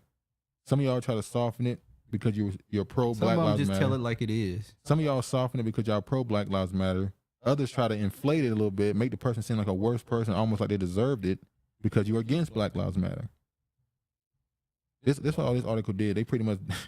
Now he was a teacher, so I don't know. Was this teacher just doing cocaine? I'm not saying that's impossible you know, to believe. Teachers be out here snorting lines. Let's not pretend like they don't do that. I'm not saying it don't happen, especially in California, smoking weed. Especially, I would not be surprised. But it still means something that it just so happened to be her cousin. Early 2023. Wait, let me make sure. This is January 12th. Just so happened her cousin gets killed by getting tasered. Hold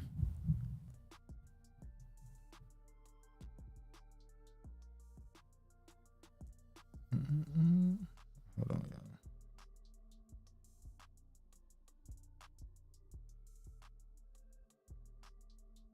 You got a lot of. Okay, hold on. Let me do this. Figured out how to make this refresh. I gotta turn this off. Sorry, y'all.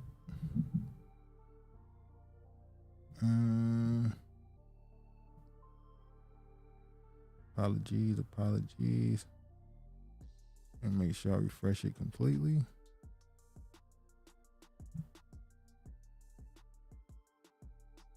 All right.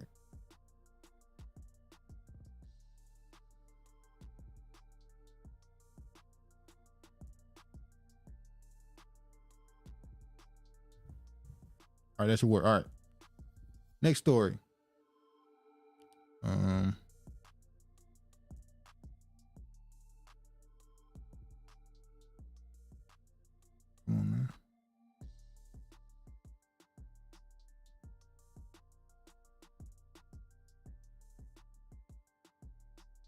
All right, hold on.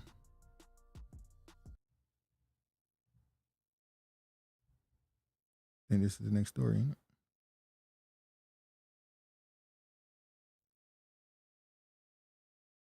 Sorry, y'all. Hold on. No, I'm not going to show that anyway. That's the cousin.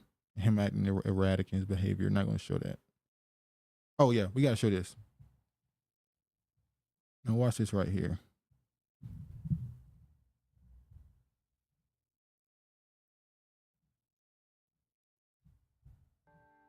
Come on now. We'll start.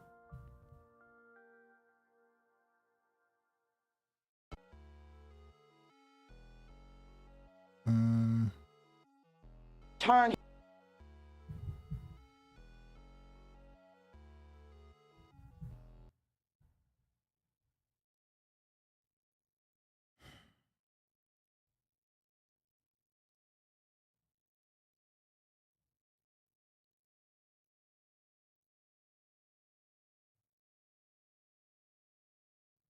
When they went to turn him over, the gun went off and shot the police. Lies. Tonight, unanswered questions and a family's quest for accountability. Girl, they think somebody gonna sit back and forget about it. I ain't forgetting about nothing. They took my son from me. August 26th, during a foot chase near 11th and Keefe, Milwaukee police said officers exchanged gunfire with domestic violence suspect 43-year-old Deshante Adams.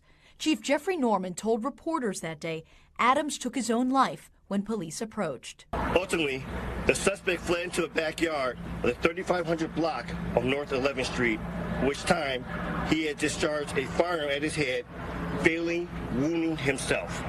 Then the chief said somehow Adams' gun went off, hitting an officer in the leg. We understand that basically at that moment there was a firearm that went off, but we're still working on getting the full details as this investigation is still ongoing. Was that firearm the suspect's? We believe that the firearm was a suspect's. In November, Adams' family says they were shown a portion of the body camera video. How do you believe your son died? We watched it. They shot him. I watched the body cam footage. The video has not been publicly released yet. My brother in the video, he gets down like this. He got out on his knees. And his right hand still down like this, and his left hand still up. He must have heard some movement, which was from the right, which was some more officers and closing in on him. He looked to the right, he see them. Soon as he stand back up like this, still like this, he go boom. He hit the ground. Once they shot my son. Two officers over here trying to move these lawnmowers. Pulling back lawnmowers. Pow! You hear the gun go off. They done shot each other. Put your gun on safety. That's what the other officer told the other officer. The day after the family says they viewed part of that body camera footage, they filed an open records request. Just last month, they got this letter. MPD denying them that request because police said it was still part of an internal investigation. Milwaukee police stand. So you mean they got to fix the tapes? So you mean to tell me you said that he had a gun and shot, but apparently you shot each other. That's not the first time they done. That's some not shit the like first that time I've heard a too. story like that where they shot each other and blamed the suspect that they called him. They said, "Oh, he had a gun and shot us," and actually the officers shot each other and try to blame it on them. This is wicked. And by their statement the first day that Adams shot himself while officers tried to talk him out of it. The death certificate, however, lists the manner of death as pending. I want justice for my son, and I want them to pay for everything they did. In Milwaukee, Hillary Mintz, WISN 12. Unfortunately, in this country, we don't know what justice is. Is it a payout, or is it somebody That's actually justice for them? Is it actually somebody? It's a payout. Yeah, is it actually somebody going to jail? Maybe somebody actually have to deal with the consequences of doing something like this. Let me. Okay. All right, come on.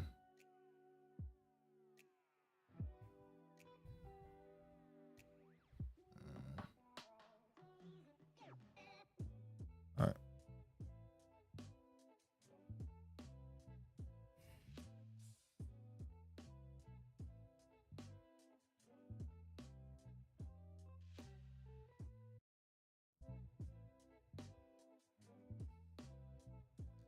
I just don't.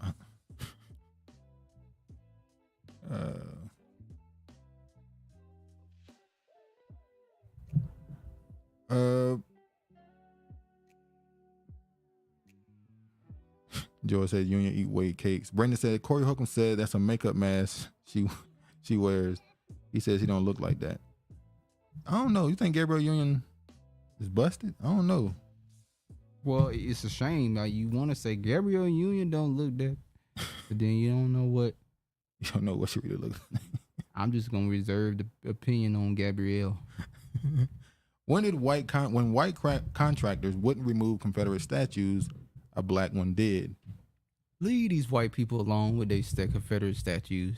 Workers in bright yellow vests circled in the morning chill.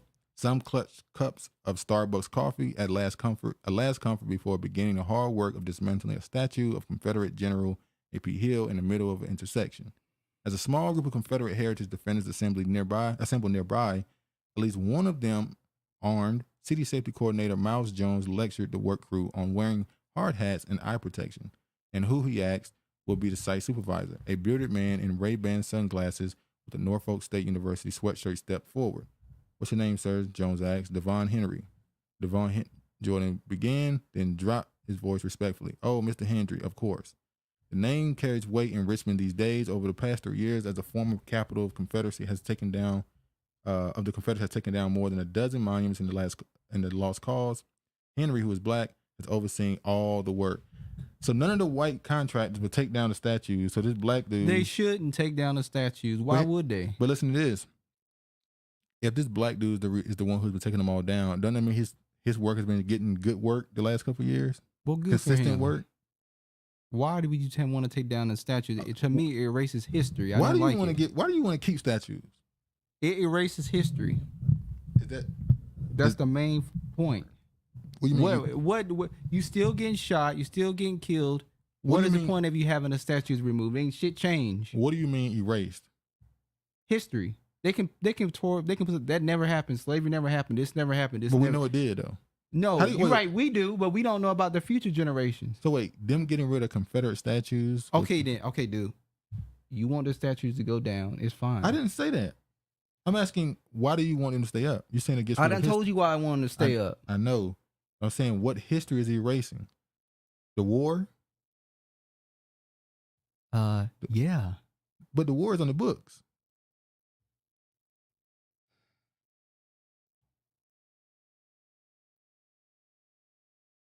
You're right. It's in the books.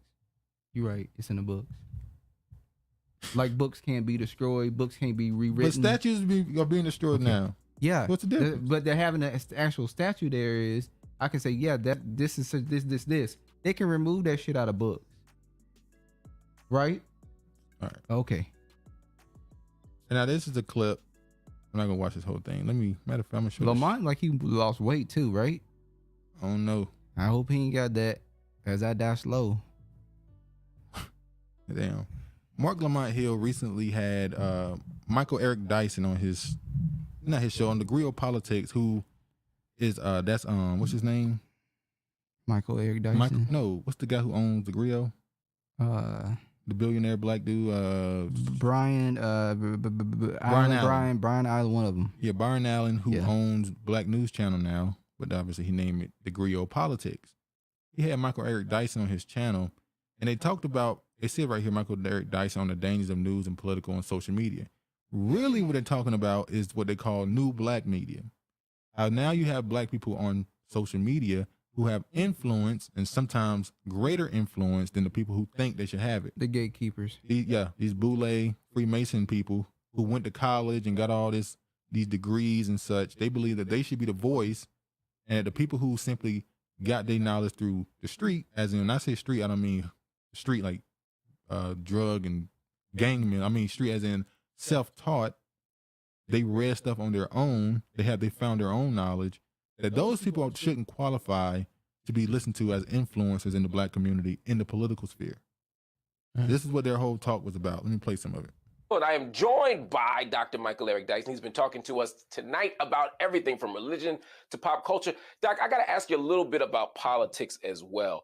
We were just talking about the blogosphere and the role of social media. It seems to me that there's a whole universe out there that gets its politics from social media as well. And in that space, people like Candace Owens have become giants. In that space, we see a kind of black Republican movement. We see folk who don't believe the world is round. I mean, all this stuff operates. I mean, it seems like there's a whole other community of knowledge that didn't exist before. Is it dangerous? Oh man, it's dangerous. You've brilliantly summed it up. It's extremely dangerous. And speaking of misinterpretation, I'll say Kobe and I'll say Jesus is Lord. So what's interesting is so what's interesting is that what I was hinting at when I said like the Black Trumpism, I know that's kind of extreme and exaggerated, but it ain't really that exaggerated, because what's happening here is that we're giving up on traditional ways of knowing the world, which were themselves already shot through with all kind of contradictions and problems. But the difference is if you're getting your news from social media. Now, if social media is the delivery mechanism to download the Washington Post or the Nation or the Guardian or whatever progressive or conservative magazine you happen to be reading, that's one thing where they vetted these ideas with journalists. So right here, it sounds like he's saying we should trust mainstream news outlets more than independent. That's kind of what he just said. He's saying that mainstream outlets, they vet their sources. When we know their sources aren't vetted, they're literally people who are, for the most part, especially talking about MSNBC and places like that. It's CIA, FBI, it's propaganda. These people are giving you information they want you to have. Journalists have been journalists and tried to look at trying to be as fair as possible. But you ain't got none of that kind of constraint going on in the world of the blogosphere. For instance, a Black woman was claiming that a white professor at the University of Idaho, I think it was responsible for the death of those 4 students at the University of Idaho. And 2 days later, they arrested a young man who was a PhD student in criminology at the University of Washington, not 10 miles from there. Now we don't know. Maybe this blogger has some deep inside knowledge that this professor was involved, but the professor has now sued her, saying you can't just make stuff up in the you can't just tell people I killed 4 people, right? Like, but she's doubling down. Oh, I know it. You won't prevail against me. So my point is, yes, it's dangerous, and that is more, that kind of extremes. People go, oh, we know about that, but no, it's the same thing. It's the same principle that. Wait, I thought they're talking about politics. I don't know what the fuck they talking about. That ain't politics. This shit is just trash. It's garbage. Let me jump to the clip. Yeah, jump to something. Because it's going in one ear and out the other damn ear. They said they're going to talk about politics, and then he went into somebody accusing somebody of murder. And it's like, what? They all over the damn place, to be honest with you. All right, let me... And this is now they felt like... Is that frustrating? Dr. Boyce Watkins feels like they sent a shot at him. Dr. Boyce Watkins felt like they sent a shot at him. So he responded, Boyce Watkins did, to Mark Lamont Hill. Let me show you how what he said at first. Does that frustrate you as an intellectual and as a professor? Because suddenly you're in the same room with someone who doesn't read books. You're in the read. You can stop without saying right. Who doesn't read exactly, and so and to the public, there's no difference. So on the one hand, you're put next to someone who might have a PhD, say in finance, or just hypothetically, who doesn't read about Black folk, but calls himself a Black scholar. You know, we'll call him Boyce, right? And then you got the person who just Googles stuff, right? Then you got the person who just makes stuff up and who's just engaged in kind of demagoguery, right? Then you got the white person pretending to be Black on the internet with a fake profile pic. And all these people are in the same room, and y'all are having a debate about whether a vaccine works. You're having a debate about, the origins of civilization. You're having a debate about, God's sake, Willie Lynch, like it's 1992, right? And all this stuff is happening in a space, and people can't tell the difference between you and them. In a longer clip, they kept trying to make it seem like, we're not saying that people shouldn't be trying to be in the same room with us, or you don't deserve to be in the same room or debate certain things with us. But that's what they were saying the whole time. The whole interview he did right here was them complaining that certain platforms are larger than theirs, who they believe are invalid, shouldn't be looked at for information. And I'm not saying those don't exist, but the point of the matter is, for you to go out and be so condescending to people, telling people they're not smart enough, you don't read the books I read and all this other stuff, and it's no wonder people don't listen to you. It's not surprising.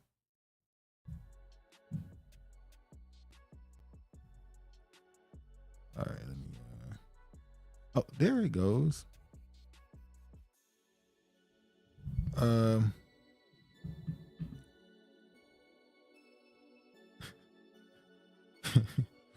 People said these two idiots. Why does Hill look increasingly retarded? Oh, Lord. I love feminine energy as long as the feminine energy doesn't come with a dingling attached. Backsliding boys. Because you and them, because you and him before you pretend to be you. All right. George doing all type of damn typos in the damn comment section. Now you talk about the man typing. All right. Church of England admits real shame for us over slavery ties. Okay, we don't have the Roman Catholic Church. Now we got the Church of England. We don't have a few countries. They ain't giving you no damn money. So why the hell we talking about? They not giving you no damn money. Is an apology not enough? What more? No, apology is not could you enough. ask for? Apology is nowhere near enough. Church of England admits real shame for us in slavery ties. The Church of England knew it was investing in transatlantic slave trade during the 18th century, and the head of its investment arm admitted after it committed 100 million British pounds or $120 million, $21 million to address the wrongs of links to the slave trade. The church commissioners who manage the church's £10 billion investment portfolio will use the money for a fund that will invest in communities affected by past slavery. To conduct research and engagement related to the church's ties to slavery. A report commissioned by the church found that last June that a predecessor of its investment fund called Queen Anne's Bounty invested significant amounts of slavery in the slave trade in South Sea Company in the 18th century. There's no doubt that those who were making the investment knew that the South Sea Company was trading in enslaved people. And that's now a source of real shame for us, for which we apologize. Now, they said they started a fund. This fund is worth $120 million, which was their initial investment into slavery. And now they say they're going to take that $120 million, not the billions they gained off of it, just what they invested. They're going to take that money and you invest. Get no none of the residual money is going to you. Nothing. But they're going to take the initial investment, $121 million. You'll never see that $121 million. And by the way, has the Catholic Church, have they gave that $100 million they donated? Have they gave it up yet? Shit. But they said they're gonna get us $121 million to descendants of people who are affected by slavery. And I'm sorry, communities, not descendants, communities that were affected by slavery. So you go, well, what does that mean? Just a vague statement. So what does that mean? Then you got this right here. This was in Chicago. We talked about this. I believe this was last year we talked about this. Let me, it's the low. Okay. Evanston planned $20 million for reparations, spent only $400K and helped 16 people. About 400 black residents were set to benefit from the 25,000 housing voucher program, which local officials call the first phase of the Evanston Reparations Committee initiative. The Chicago suburb of Evanston initially set aside $10 million for reparations in 2019, but 3 years later, only $400,000 has gone to 16 of the hundreds of black people who applied. The campaign, led by former Evanston alderwoman Robin Rue Simmons, gained momentum in June 2019 after Illinois legislature approved marijuana use for recreational purposes. The Evanston City Council committed the first $10 million in cannabis to tax revenue it would receive for the reparations effort, estimating the marijuana tax would generate between $500,000 and $750,000 annually. Now listen to this. So aren't they saying we're going to take the taxing, we're going to take the money from the taxes that we put on marijuana, and we know that you smoking it and buying it and selling it to my black people, but we also going to take that money and give it back to you as reparations. How is that? What? So you legalize recreational marijuana, and then you take the taxes and give it back to the people who might be indulging in it. So I'm paying my own reparations, possibly. Well, yeah, you pay your own reparations anyway, because especially if you're a taxpayer. Oh yeah, but that's different. Because that's on a national scale. It ain't just it ain't a situation where, like this, it won't benefit you. Because there are people who It only went to 16 people out of hundreds. So far, at least. It only went to, I thought it was 12,000. No, it went to 16 people so far. Out of 12,000. No, $12,000 each. Oh, they got $12,000 each? I guess somewhere around that. Dang shit. Although there's still 106 people on the waiting list and hundreds more behind them, city officials claim that these early setbacks have not dimmed their hopes for the Evanston Restorative Housing Program to address its decades-long housing discrimination rather than slavery reparations. The Evanston County Council reclaimed that about 400 black people would benefit from the $25,000 housing voucher program, with municipal authorities referred to as the first phase of the Evanston Reparation Committee efforts. Most black Evanston residents who are renters cannot use the money since it can only go toward purchasing or fixing a home. According to census data, only 35% of black households own their homes. What? Okay, I get it what they're saying. I think they a little typo right there. Compared to 65% of their white counterparts, the Post reported. Many housing program detractors wanted to offer blacks who qualify for unrestricted cash payments, but administrators opted against it because they believed the money could be taxed. Is it good that this stuff is at least in the media? It's being talked about in these cities and states? The idea of getting reparations? Yeah, the idea at least. They call themselves trying to do it. Is that at least a decent thing? They keep trying to do it, but it never comes to fruition. So they try. It's always bumps in the road. It's just a bumpy, hilly road to get them damn payments out for some reason. Embrace Memorial honoring another symbolic gesture. Another one. Embrace Memorial honoring Dr. Martin Luther King Jr. and Coretta Scott King unveiled at Boston Common. This is what they made. This is the statue that they made. This is two arms hugging with no head. No, this is they took the arms of them hugging instead of using their head for whatever reason, and they just used the body or the arms. Wouldn't it be better to have the head attached to the arm so you know who the hell it is? I guess we're supposed to know based off the embrace. As they say. We're supposed to just know. That's our reparations, again, is getting statues. Another symbolic gesture. Our reparations is taking down the white Confederate statues and then putting up martyrs. But are they how many jobs are actually letting people off on Martin Luther King's Day? Making it an off day. I've only seen a handful of people say they're gonna be off. Yeah, somebody told me they were gonna be off tomorrow, Monday. But most people working. I'm working. Martin Luther King Day it's not considered a national holiday. No. It might be here in Seattle. I don't know. But yeah. I'm gonna show the clip now.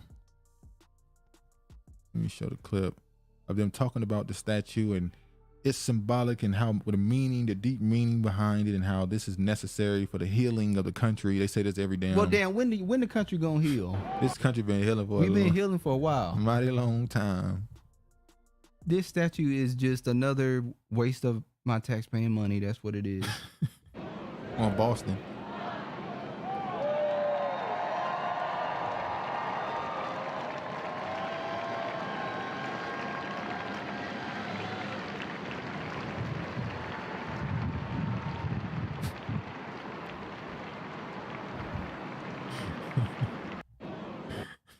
It don't bring warmth to your heart to see that? No, it don't bring shit. You don't feel joy in seeing the embrace between Martin Luther King and his wife? You know what it bring to me? Let me know I ain't never gonna get no damn money. This is gonna be the continuance of that. That's all Travis got today is my typo. Lord.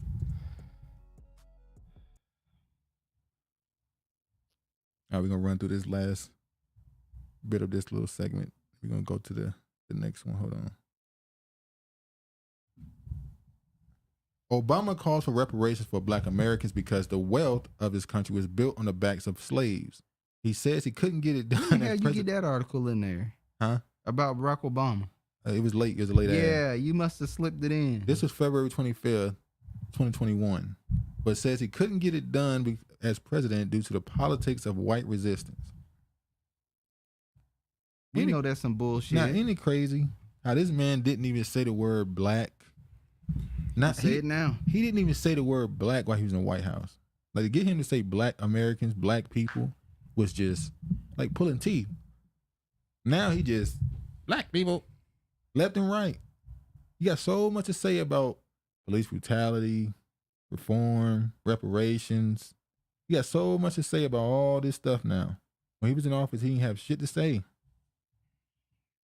He couldn't say too much. He could, but it ain't his plight, as they say. What you mean? Barack Obama said he's a black man. Yeah, okay. Black kids deserve better than fatherless homes and low expectations. This was July 30th, 2021. This was the New York Post put this up as an argument against reparations, or at least asking for fathers to be in the home more than worrying about reparations. And I'm not going to read this one, but I thought about this and I saw this and I said, you know what? Why can't we do both? I was about to say, why can't both happen? Like, why is it always either or with us? Both can happen. Wouldn't it be a good thing to have the father back in the house and have some money? Yeah. Wouldn't that ease the relationship between the black man and the black woman not being financially stressed out? No, yeah. Why can't it just be both? But you want him to be stressed out. Why so you think can put his ass out again? Why do you think he wanted to be stressed out? They give a reason to make him leave. Leave and go where? Hell, where he been going? Where has he been going? I want to show y'all this right here. This is a clip from a while ago. I feel like this clip is a couple years old. I remember seeing it. It's a clip of these We're not rioting, God. We're not. Some white people, I guess they Christians, and they bounding for black people and asking for forgiveness and all this other stuff, right? And you see the black people just crying. They just always want that.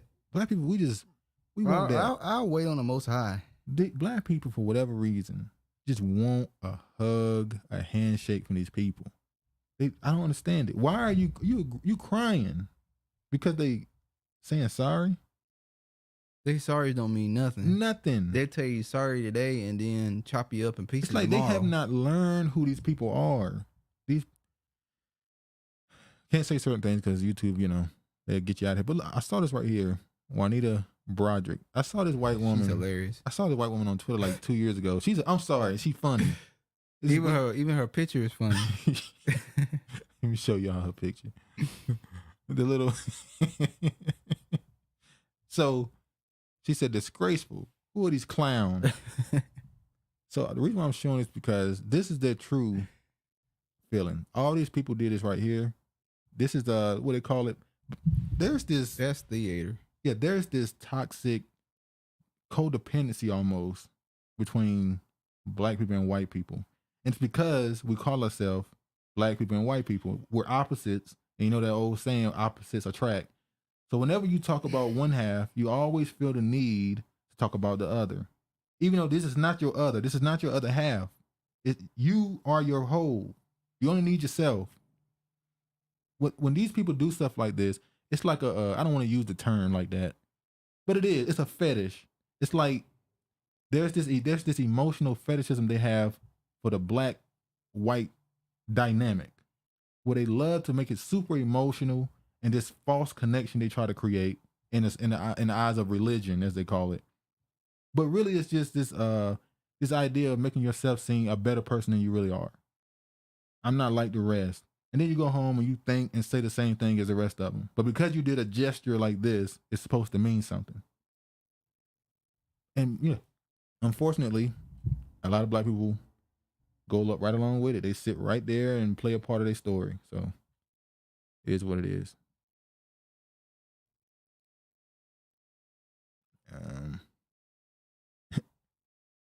Oh, Lord, yeah. Don't put no. This right here happened. I still can't find the video. Nobody has been able to. I have not been able to find the original video to this. Maybe somebody else got it. This was one of those YouTube channels where they try and do like a speed dating thing, where you get up there, you say, would you date the other person? What do you like about each other? And they see if they can go on further and try to date. He brought up with her, and the food came up. Apparently, he asked her if she can cook particular dishes. She said no. He said, "I'm good," and she went on a tangent, a absolute ranking of black people, black Americans at least. Let me show y'all what she had to say. Sweet potatoes, you don't put no water in it. I'm gonna have to pass, but wait, so you wanna steal? So y'all both gonna walk away? You gonna walk? Okay. Yeah. That's slave food. I don't do that, babe. I'm not a slave. I was never a slave. I don't know how slaves cook. I was never a slave.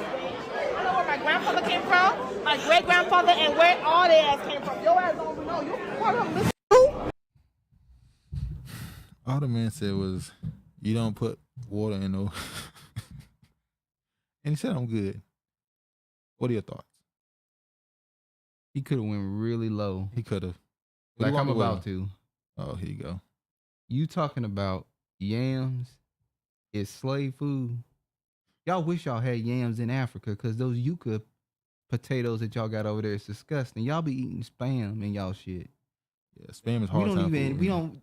That's heart attack food. That's hard time food too. It's hard times food. Yeah, when you're going through some hard time. Y'all eat field rats. Y'all eat dog, bats, monkeys. And you gonna talk about potatoes, yams is slave food? I take slave food any day. I ain't eat no damn monkeys and no damn field rats. Obviously, this led to no damn bats. This led to a lot of people in the comment section. And people been trying to find the original video, but they can't. All they can find is clips. Apparently, she did put up a little apology. She apologized in the apology. She apologized in the comments of the video, and then took a clip of it. Took a screenshot of it and made it her avatar on Twitter. But I still can't find the video. And she locked her account, so people still can't go in on her. Which is funny, because I was thinking, I hope she know nobody's going nowhere. She can have her social media on private for 2 weeks. Soon as she go on private, soon as she go public again and tweet, somebody gonna immediately jump in her mentions and be like, "Oh, we ain't forget what you said." And nobody in there checked her? No, apparently we can't. I've been able to find the original video. As you can see, wow, her account is still protected. Can't yeah. A lot of people followed her, I think, to try and go in and talk to her, but I think she's controlling who get in. But yeah, unfortunate situation that happens like that. And then there was Meek Mill making a decision to go to Ghana. He went to Ghana. We saw the video of him walking around with the people, ended up getting his phone stolen. But after that, he got it back. Everything seemed cool. He was so cool that he was allowed to film a music video in what they would call like their White House. It led to a lot of, the Jubilee House is what they call it. It led to a lot of backlash from the locals saying that this is inappropriate to be singing these songs in our I Jubilee House. absolutely agree with that. This is a government building. You're cursing and all that stuff. This is inappropriate. It was disrespectful. And Meek Mill shouldn't have done anything like that. But he was allowed to. Yes, he was allowed to, but he could have said, "No, I don't think that's appropriate for me to do that." Well, he said the reason why he did it because he was feeling the love from the country and all that stuff. He felt so much love. So he for wanted the to do a country. song in there to show how in America it's so divisive, but here we can just, it's just freedom. It's just cool and unity. Well, no, you're not going up in the White House doing that. That's what he was saying. It's divisive. It's like, it's not. How's that divisive to have some order and say this is a government building? We don't allow that to be in this building. I'm telling you what he said. He said it was just he felt the love and unity. He just wanted to show, As somebody stole his phone, he but felt got the it love back. and union. But they got it back. It don't matter. Somebody stole his phone. Somebody that love you ain't gonna steal from you. Well, it was one person. It was one person that got to it first. You don't know that. Yes, I do. That's the only person that took the phone. Yeah, it was several other than plotting to get the phone too. But this person here said no Ghanaian can do that at the White House. Dwyane Jonas, who is descended heavily on the leadership of the country for allowing an Akata from the U.S., Meek Mill, to shoot a music video at the Jubilee House, according to Jonas. Now you got to remember, everywhere is politics. Everywhere is politics. The same way here in America, you'll see stories about Biden and the Republicans will talk about it. And then you'll see stories about a Republican and the Democrats will talk about it. It's the same thing over there. So the people who are against the party that the Ghanaian president is in, they've been making a big deal out of this. Like, look at how his leadership, he allows stuff like this to happen. Yeah, look at his leadership. Now, he also, the president of Ghana, came back to Philadelphia with Meek Mill to finish the part 2 of the video shoot. Now, Meek Mill has deleted the first part, or at least he has deleted it from his Instagram or Twitter, I think it was. But he did come to film part 2 of the video to show the unity between Ghana and Black Americans. Will you at least give the Ghanaian president some credit? I ain't giving him credit for shit. Would you give him credit for being one of the only few countries? I don't care. Been one of the only few countries on the continent to make an effort. No, he's not making an effort. He's trying to promote his country, make his country get some attention on it. That's what he's doing. Isn't that what everybody do? We said this before. Is it a good thing? Just because everybody do it don't make it right. That's why I was asking you the other day. Is it a good thing when somebody use you? And no, when we say I don't feel good when somebody use me. And abuse you. We mean you're necessary. You're important. Ain't that what that means? You can only use somebody who's important. Okay, let somebody use you then. You gotta get a continent a break, man. Come on, man. Oh yeah, this stuff right I'll here. give them a break when they cut the check. Oh, now they gotta pay? Yeah, hell yeah, they gotta pay. Lightfoot campaign asks CPS teachers to encourage students to help her win re-election in return for credit. Now she came out and sent out an apology. She apologized for this. What do you think about the mayor trying to get teachers to make students help her win the election? Does that come off as desperate to you? It's unethical. It's desperate. But it shows that she knows that she's not going to win during her next election. Do you think she believes? If I'm about to say, you think she believes she's going to lose? Yeah, or I that don't it's know gonna why be she a would very run close again. race? Why would she run again? Black people done made it known. You trying to send these migrants into our communities, and we not vote for you no more. It says Mayor Lori Lightfoot re-election campaign sent an email to Chicago public school teachers Wednesday asking them to encourage their students to volunteer to help Lightfoot win his second term as mayor and earn class credit. So instead of paying people, or instead of getting adults who want to volunteer, don't adults want to volunteer. So it seems like she ain't got enough adults that want to support her. So she said, let's just use kids. Or is that for PR to show the kids working on her campaign and say, yeah, we're trying to get kids introduced into politics and all that other stuff? All the above, wrap it up in a bow. That's what she doing. She on her last Lightfoot. It was unclear how many Chicago teachers received the email from Megan Crane, whose LinkedIn page identifies her as a deputy campaign manager for Lightfoot. The message was sent to teachers' officials' work email accounts, which end in cps.edu. The email says participate in an internship program will be expected to contribute 12 hours per week to a Lightfoot campaign, and students could earn class credit. We're simply looking for enthusiastic, curious, and hardworking young people eager to help Mayor Lightfoot win this spring. Good Lord. Now, she did come out and take this back. Mayor Lori Lightfoot apologizes to Chicago public school leaders for a campaign email sent to educators asking students to help her, quote, win this spring. The outreach to the CPS teachers via their emails was a mistake, should not have happened, and is not going to happen again. Our very own WTTW News reporter Heather Sharon broke the story and joins us now with the latest. Heather, remind us exactly the emails that were sent out and to whom.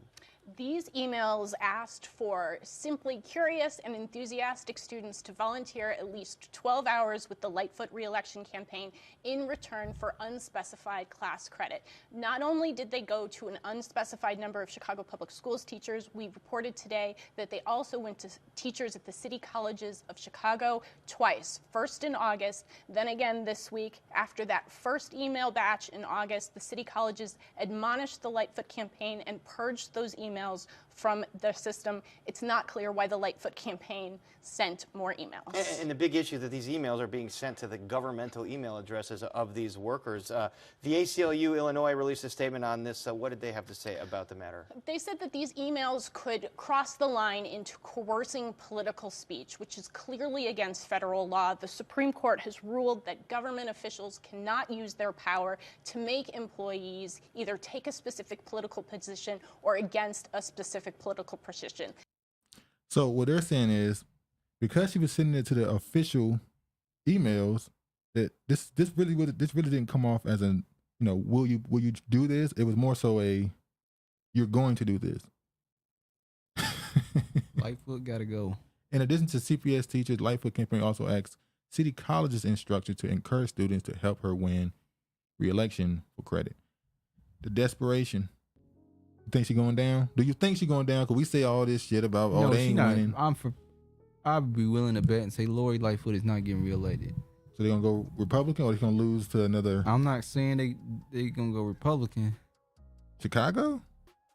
I don't know how we've seen how people can get into situations that when there's fraud going on, they definitely can make stuff happen. Yeah. All right. Yep, they'll say sorry as they're cutting your throats, drinking your blood. Sorry means nothing. Yeah. But like I said, we always go for it. The apologies. Multiple Biden aides have been interviewed by federal law enforcement in classified document review. So, this Biden situation, after they kicked in the door of Trump, brought in all these special agents to investigate it, made it the biggest story. Oh, he's hiding documents. It turns out that Biden was hiding documents as well. We're not going to say Biden was hiding documents. We're going to say that Biden had documents, classified documents, in his office and in his home. And, well, it was 2 homes then. Yeah, I think it was 2 homes, 2 homes in his office. And he also said he just forgot them. Yeah, he forgot them. He does have Alzheimer's, dementia, whatever you want to call it.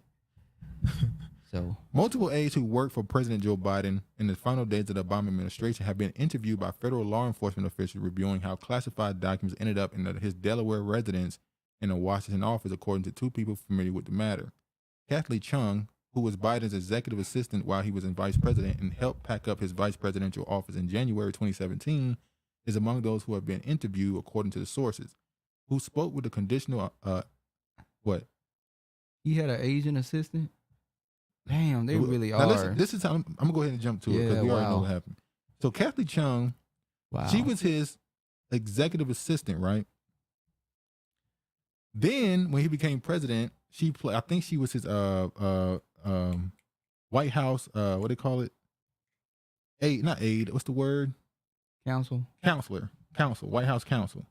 Then she stepped down from being White House counsel and became his private representative, a lawyer or attorney. Then she's the one who found the classified documents, or quote unquote found them. So it just so happened that the person who worked under him to step down from her government position to become his private attorney is the one who, or private lawyer, is the one who found the documents in his office and stuff. Almost like she want to make sure she keep that lawyer a client privilege where she can't speak on him or a situation, she can make it private. On Thursday, Attorney General Merrick Garland announced he was appointing Robert Hur to serve as a special counsel to investigate the documents, which could result in additional interviews. Now, Robert Hur, we're going to talk about him next. He was the one who did the Russiagate situation. He's the one that told them not to release certain memos to defend the Russiagate situation. So it's literally the same band of people in every scandal. It's just a circle of people that just do the same thing over and over.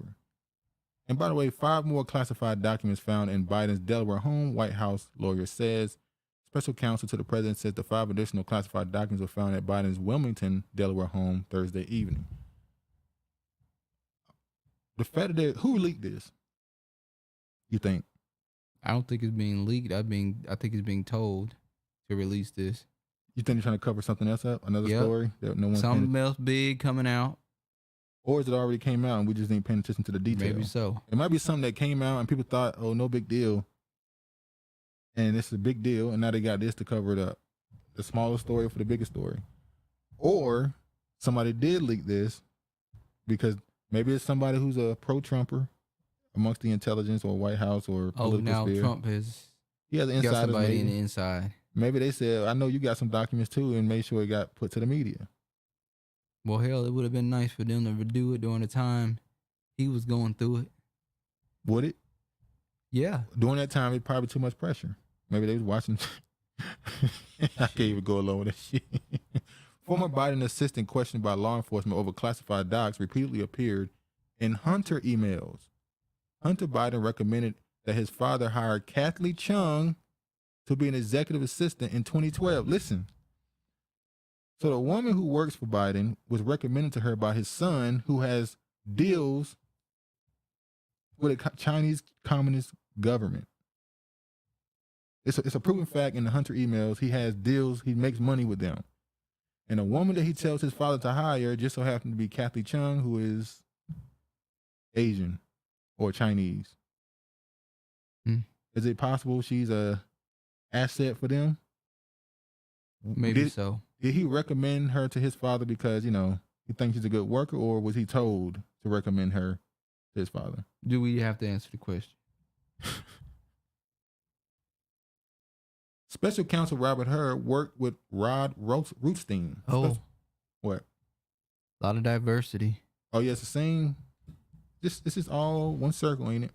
Appointed Thursday by Attorney General Merrick Garland to probe President Joe Biden's mishandling of classified information, was among those of the Justice Department who had knowledge about Russia hoax perpetuated on former President Donald Trump. According to Justice Department document, Hur is a former DOJ official who handled, participated in, or have personal knowledge of the FBI's relationship and communications with Christopher Steele. Christopher Steele is the one who gave you the Steele dossier that Hillary Clinton paid for, was fabricated evidence that Donald Trump was tied to the Russians. And by the way, Hillary Clinton then went to court, and didn't she have lunch with the damn judge? A picture was taken while she was at court, and during the break, she had lunch with the judge. Well, you already know how that case is gonna go. So I would have grabbed a coat. The man who was hired to deal with the Trump situation, another person who was involved in that, Robert Hur, he's now investigating Biden for the classified emails, which means it's not going nowhere. Imagine you are the plaintiff taking somebody to court. Oh, yeah. And the defendant is out there having lunch with the damn judge. I'm grabbing a coat. Wrap it up. We gone. I'm dropping the case. I dismissed the case. Dismissed the case. I want to make it home before, I suicide myself. I don't want to be, suicide and shoot myself in the back of the head with a shotgun. Those type of things happen mysteriously when you say something bad about the Clintons. You just feel so bad. You gotta, they're good people on both sides. All right. Biden administration considers banning gas stoves over health concerns. Now, last year we told you that they were trying to ban wood stoves because they said it was bad for the environment. Now they want to get rid of gas stoves. It's clear, if you haven't figured, we've been talking about this all year. They want to get rid of gas and oil and all this stuff. They want everything to be electric because the electricity is easier to control. I could turn off your electricity easier than I can make you empty your gas tank. A lot of people who got gas stoves, they have natural gas tanks outside. It's good to have gas. Different energy sources. You need different energy sources. It's good. If electricity goes out, then you have your generator. Yeah. For it to back up and the gas part will still work, and certain lights. Yeah. So, but a federal government, a federal agency may look into ban gas stoves over concern about the release of pollutants that can cause health and respiratory problems, according to the new report. The U.S. Consumer Product Safety Commission is set to open public comment on the dangers of gas stoves sometime this winter. The commission could set standards on emissions from the gas stoves or even look to ban the manufacture or import of appliances, Commissioner Richard Treminka Jr. told Bloomberg News. This is a hidden hazard. Any option is on the table. Products that can't be made safe can be banned. So having a gas stove is not safe no more. Carbon monoxide, they saying it's just so much of it, So it is what it is. The Gateway Pundit says, House Republican files articles of impeachment, against DHS Secretary Alejandro after 5 million illegals cross open southern border. Are you surprised this is the first thing they're trying to do? Also, they got rid of the IRS. Remember, they passed that thing where they said they're going to introduce 80-something thousand new IRS agents. How, oh, don't worry, they're going to go after the wealthy. But then they lowered the amount of money necessary for a transaction for the IRS to get involved to $600. So who are you really going after? How do you let 5 million illegal people cross into the southern border? How is that possible? Because that means you want it to happen at that point. So Texas is just playing the game right now. There you go. Governor Abbott ain't really about that. What he said. He could have easily. They about to make me believe what Russia said, that Mexico and Texas is going to be one. You said so. There ain't going to be no illegals in Texas. You said that was out far right thinking. That was crazy. That's no way it could happen. It's shit starting to sink in and get real for me right now. If you don't remember what he's talking about, he's talking about Medvedev, how you say his name, the Russian former president. He made 10 things he said would happen in 2023. He said that America will have a civil war, and that California and Texas will become their own countries, and that Texas, will be connected to Mexico. They were allied with Mexico. 5 million? 5 million. I could see if it was a 20, 30 people snuck in. 20, 30? You mean you got to be at least 300, 200, 300K. That'd be a normal number for illegal immigrants. But 5 million is like 30 people. 30. You can't. How the hell you can't manage? You should be able. You see them coming. What the fuck you doing crossing the border? You gotta have staff out there. You gotta have people actually riding around looking at the border. That's what I'm saying. So Governor Abbott is not really about what he's saying. He do. It's not enough people. Not everybody is joining the what they call it, the state force. What they call it? ICE? No. No, the military state unit. What they call them? Jesus Christ, I can't remember the name. They're not Texas Rangers, are they? What you talking about? It's not the National Guard. Oh. Maybe it's not enough people. It's enough people. When they said America was too fat to be in the military. Well, I'm sorry, you got to start putting the fat. Hey, if they sitting down, they don't need to be in shape. We just need somebody sitting down watching. Or driving around, they don't need to be in shape if they driving around. Walgreens realizes theft isn't as big an issue as litigation costs. The pharmacy chain reported a quarterly loss due to a hefty opioid settlement. So basically in this article, I'm not going to read it. They pretty much said, we're not really worried about staffing security in our stores no more because we lost more money in that. And we lost more money in the lawsuit over opioid than we ever would in theft. So we're not even going to worry about stopping at this point. Didn't some stores just go out of business? Is it Macy's? Not Macy's. Macy's been out of business. They've been closing stores. It's some of the stores that just went out of business. Just announced, we done. I forgot which one it is. So how long before? Oh, Amazon is supposed to be cutting 17,000, something like that. Amazon, the one who was hiring people like crazy. Now they just like, oh, too many of you. This story is old, but for some reason it went viral again. This is from 2015. Or has the purchasing gone down? On Walgreens? No, with Amazon. Are people purchasing less now? Maybe so. Hitchbot, the hitchhiking robot, gets beheaded in Philadelphia. Now, this is a story from 2015, but for whatever reason, the last couple of weeks, it went viral again. And I always say, once again, when something goes viral on the internet, for the most part, somebody's letting it go viral. We saw in the Twitter files that Twitter literally controlled whether or not something was seen or not by other people. They control something going viral or trending, should I say. So when something trends on social media, the social media platform is literally allowing it, whatever it is. So why do they let this?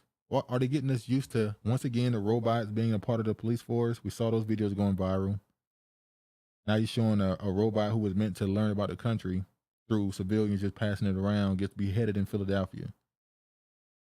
What does that mean? What does that? I don't understand what this story. I know it's a Canadian company that had this robot, brought it to America, wanted it to go to the what do you call it, the Grand Canyon and all those places, but unfortunately, when it reached, why don't they keep that shit in Canada?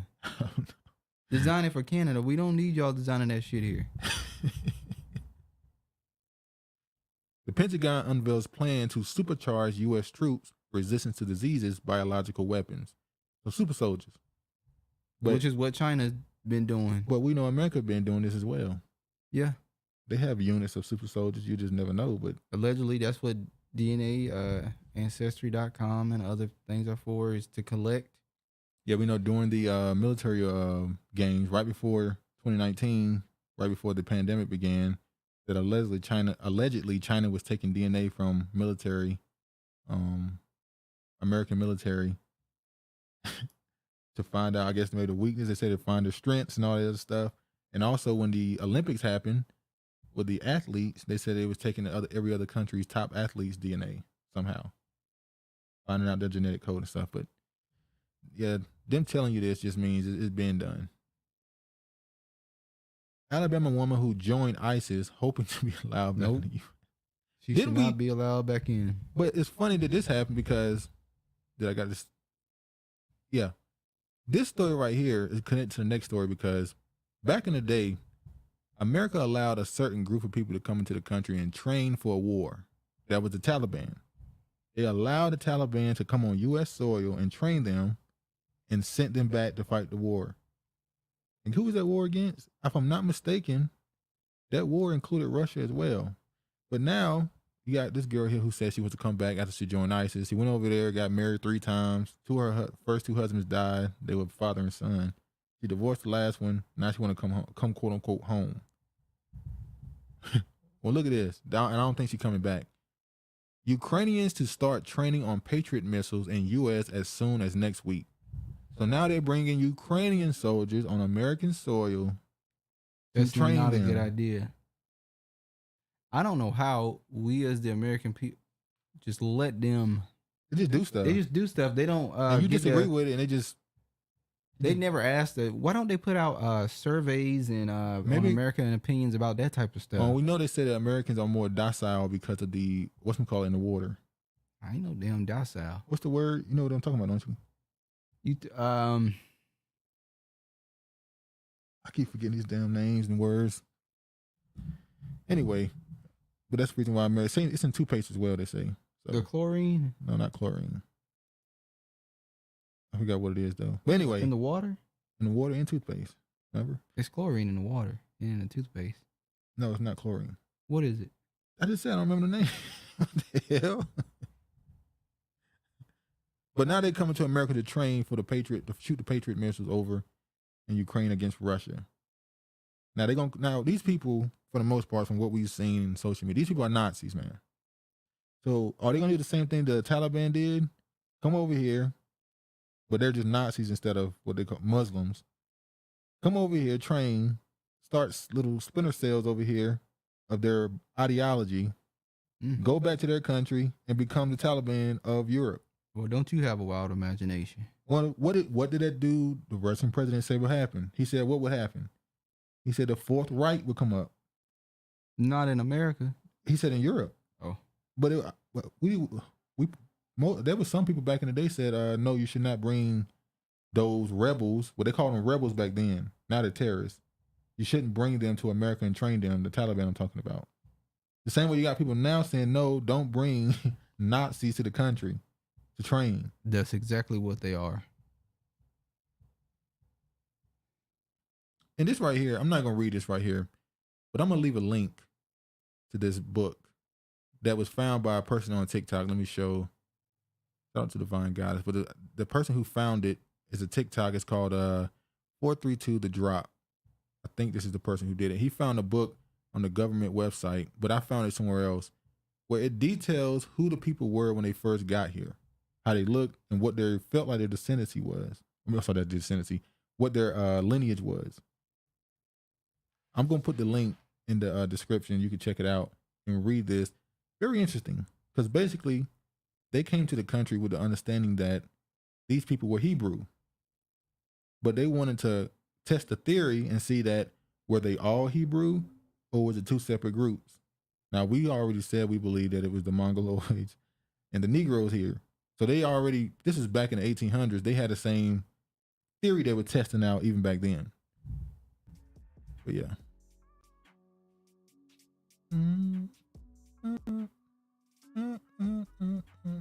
Still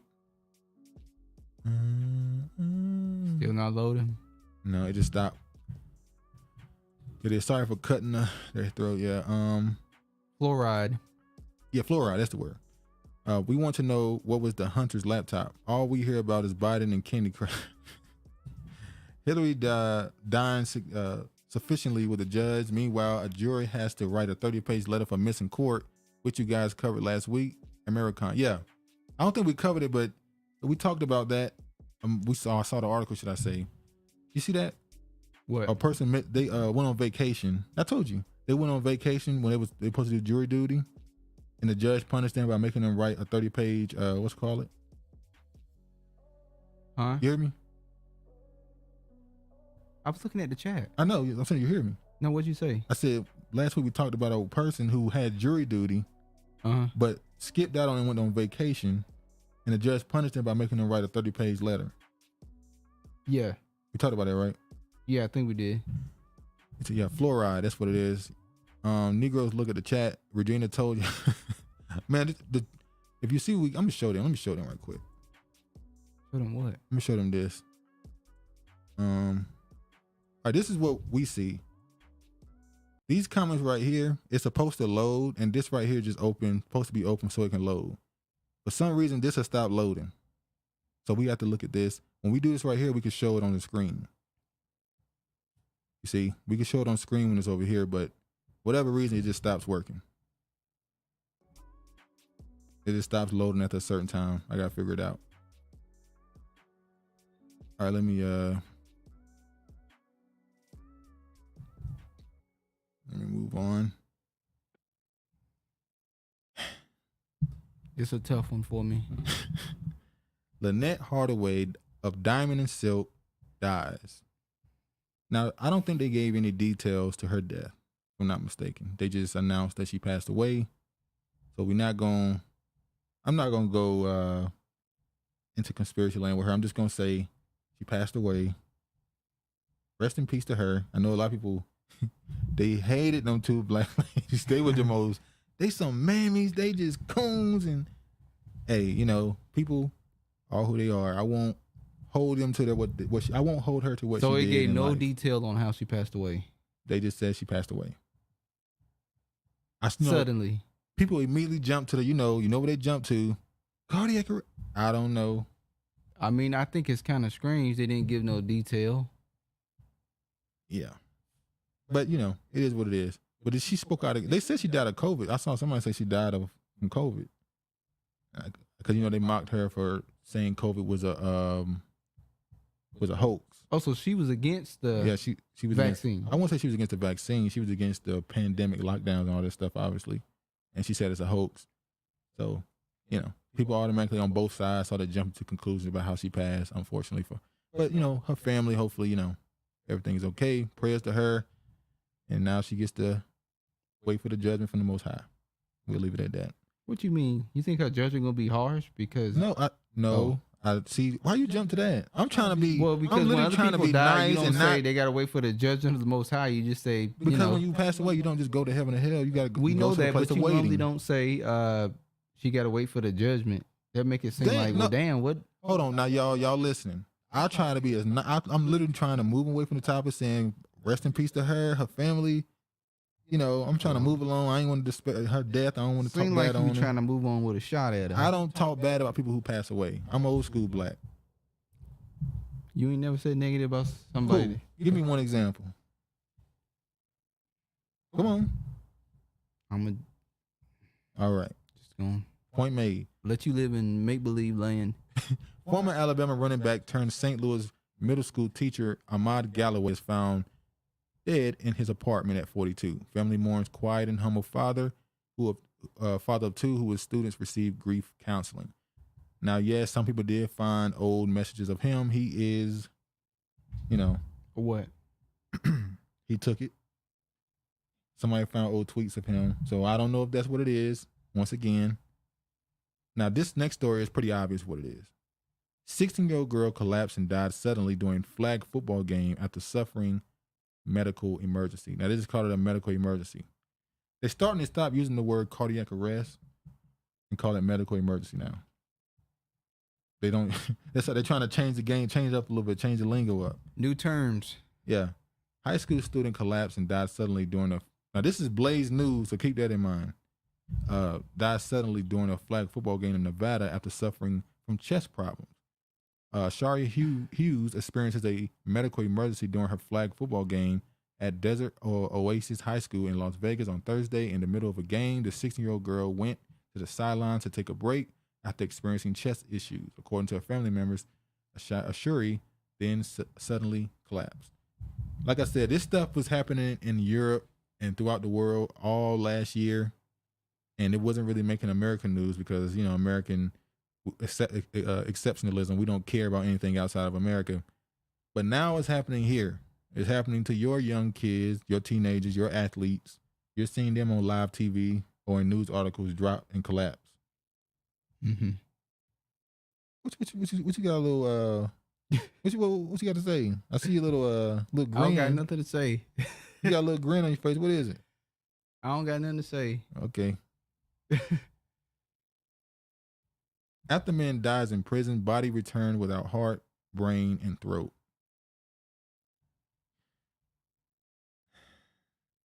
This is in 2019. And this is what I was talking about last week when I said, what? Organ harvesting? What you got something you want to say? Say it. I don't got nothing to say. Yeah, you do. Just keep going, man. Yeah, you did. Keep going, man. Keep going, man. This is why I'm talking about the organ harvesting thing, how at every level they find a way to get to you. Whether it be in the prison, outside the system, working in their system. Hell, even we found out they ship organs across the world now, internationally. Across the pond. Yeah. And it's funny because it's Israel, India, South Korea, and Turkey are the places that they go for the most part, the black market. In India. You said India, right? I said India, yeah. CDC identifies possible safety concerns for certain people receiving COVID vaccines. The CDC certain said, people? Huh? For certain people? For certain people. The CDC says the safety signal wasn't seen in the Moderna's COVID-19 vaccine. So now they're going at the Pfizer? Ooh, they pay the most money. I don't know if you want to go at them. The Center for Disease Control and Prevention says the preliminary COVID-19 vaccine safety signal has been identified and it is investigating whether the benevolent Pfizer BioNTech vaccine creates an increased risk for ischemic stroke in people 65 and older. So now they're saying the demographic affected is 65 and older. Which is funny because my dad said he wants to take another vaccine shot, unfortunately. But, you know, but he said they won't let him take another one because he has to be 65.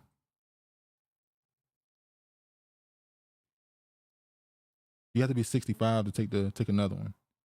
It's a shame. So it's a blessing that the Most High had to make it at 65. For him not to. But you got dumbass Negroes that still want to take the vaccine.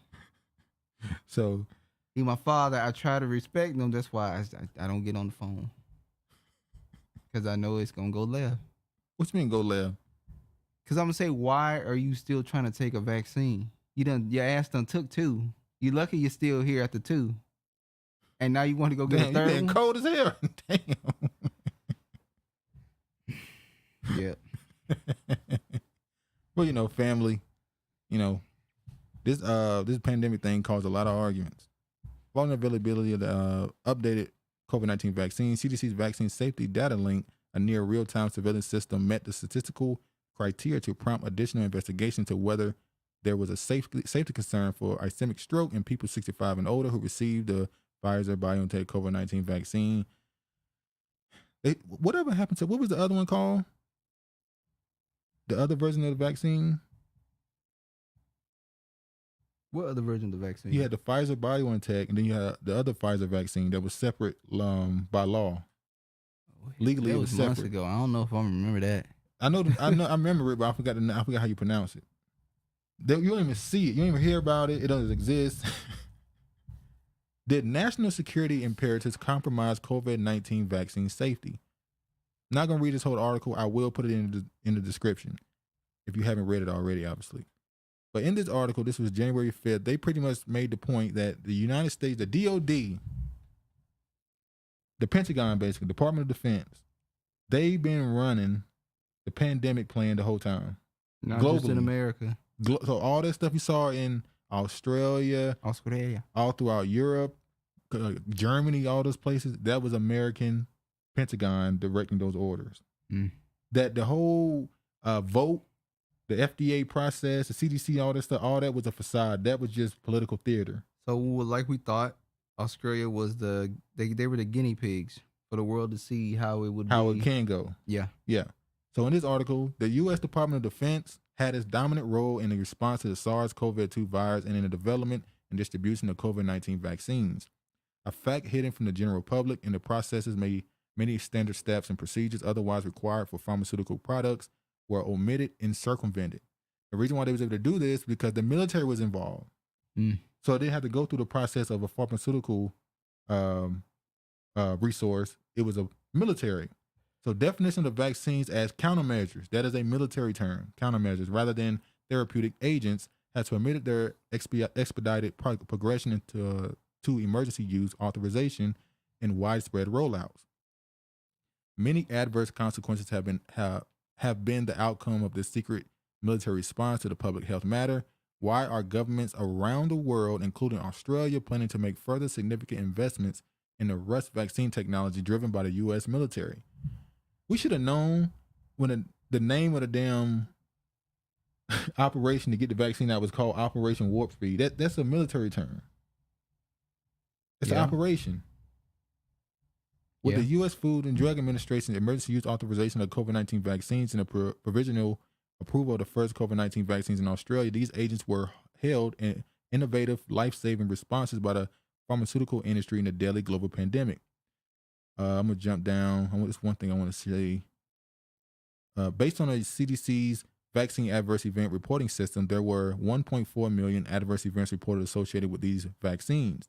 Through December 2nd, 2022, which include 32,000 reported deaths and 185,000 hospitalizations. Furthermore, a rise in unexplained deaths have been reported around the world, coincident with their introduction. In Australia, up to August 2022, there were 18,000 excess deaths, 72% more than average, with most of these deaths not due to COVID-19. How did the pharmaceutical industry, our governments, and our drug regulators get it so wrong? A plausible answer to this question has emerged within the last few weeks. So they went on through to tell you the details of how the U.S. military controlled the whole operation. They controlled the rollout, the manufacturing, everything. The U.S. military, Department of Defense, the Pentagon. What does that say? Is it possible? Because we all say the Wuhan lab leak theory, which in itself is a conspiracy theory because you're already giving an answer to a problem by saying it was a leak.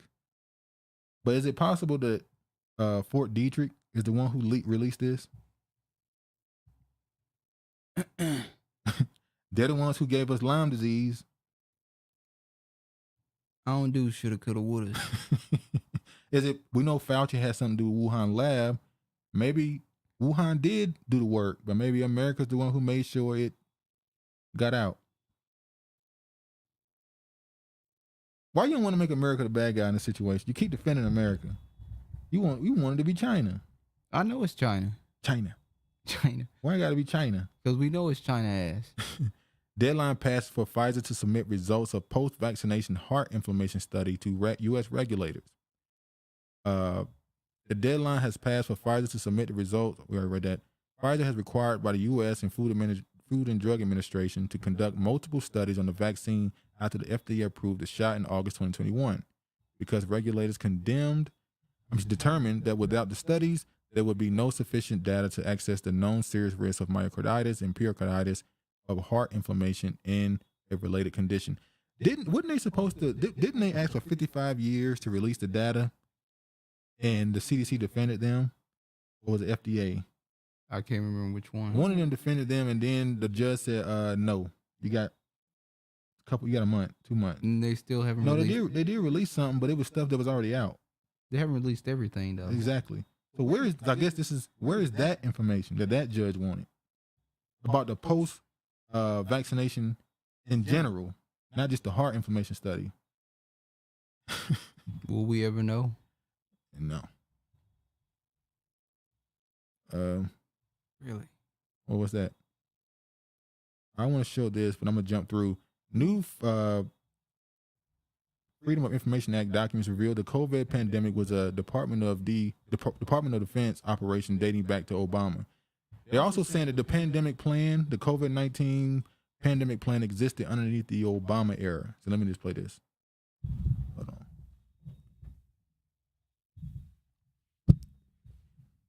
Oh, you good? What's wrong with you? No, you don't hear that noise? Yeah, I heard it. Okay.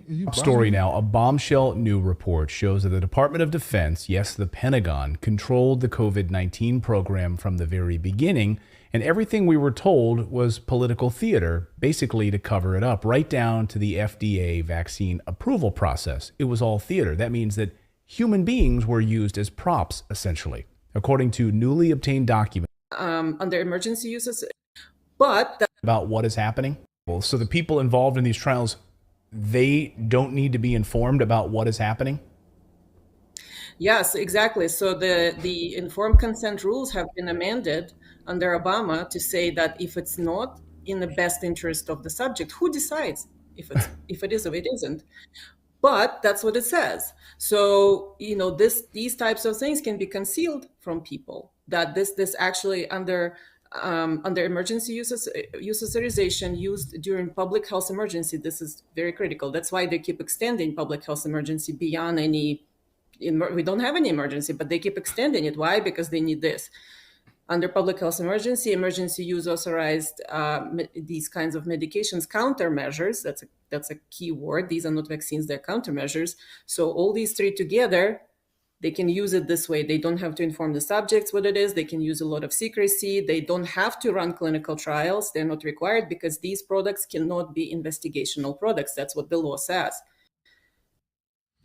So underneath Obama, he made informed consent invalid. Wow. Obama, look, man. A lot of this stuff, I hate because, a lot of these white people, they'll immediately go, it was Obama. It was the Antichrist. Listen. A lot of this stuff that's popping off now, when people dig in and find out where it started. He had already set shit in motion. He set a lot of stuff in order. Or he left. That's why he was there for 8 years. It's like his job was to just get set it shit up in place, just prepare it for the next person. And shit will run smooth. And Trump's job was to come in for the vaccine. His job is to get, because let's be honest, if certain people, if what's his name, if Trump was president during the height of the vaccine push out, would people have taken it as much? No. So that's why they had to have him in there, right? Yeah. I mean, they had to get him out of there. Whether you think it was, any stuff because you saw what Kamala Harris said. What? She said she ain't taking no virus that has Trump's. Pretty much. What the hell? Yeah, now I want to show up. You see it?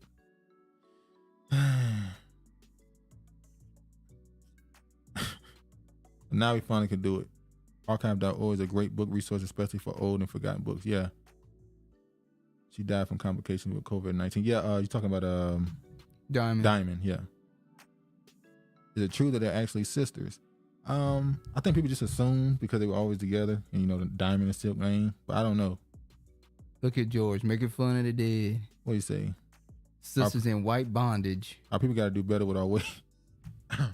They sure do. Brandon, our people sure do got to do better with their weight. Travis kissing Silk and Diamond bunions. I don't mind kissing the sisters' bunions. Bunions. Travis like I'm thick and lumpy. College basketball player collapsed on the court the other day, grabbed his chest when he fell. Yeah, I think he was at I forgot what college that was. He in the blue jersey. Yeah, that's what I'm saying. It's happening on their TVs now, so they can't ignore it. Brandon, you need to take his jab nap inappropriately. X-Files. This all starting to sound like some X-Files ish. There you go. George got Event 201. They told you what they were gonna do right there. If you read that or went through that articles and the people were talking about it, they told you everything they was gonna do. And my family, the vax and the unvax, remain united for now. Thank goodness. Hopefully a lever of a button of a signal won't hit the causing us to split. Yeah. That's a good thing. It's good y'all maintaining. I won't say our family is split at all. Oh no, it's not split. Well, they just had jokes. Like when we went down there, Uncle was like, "Y'all ain't coming in here. Y'all got away from the road to us, away from you now." But he let our black asses in there when we got there. So he was just talking junk, But yeah, I know a lot of families definitely had a lot of turmoil because of the vaccine. Hell, we saw husband and wives getting divorces because one or the other didn't want to take the vaccine. What did he say? Huh? What George say? Right here? Yeah. Yeah, Virginia, they refuse to believe that the white man got a no love for other people, any people, which makes all this possible, brought to you by a brother that used to be Travis. Wow.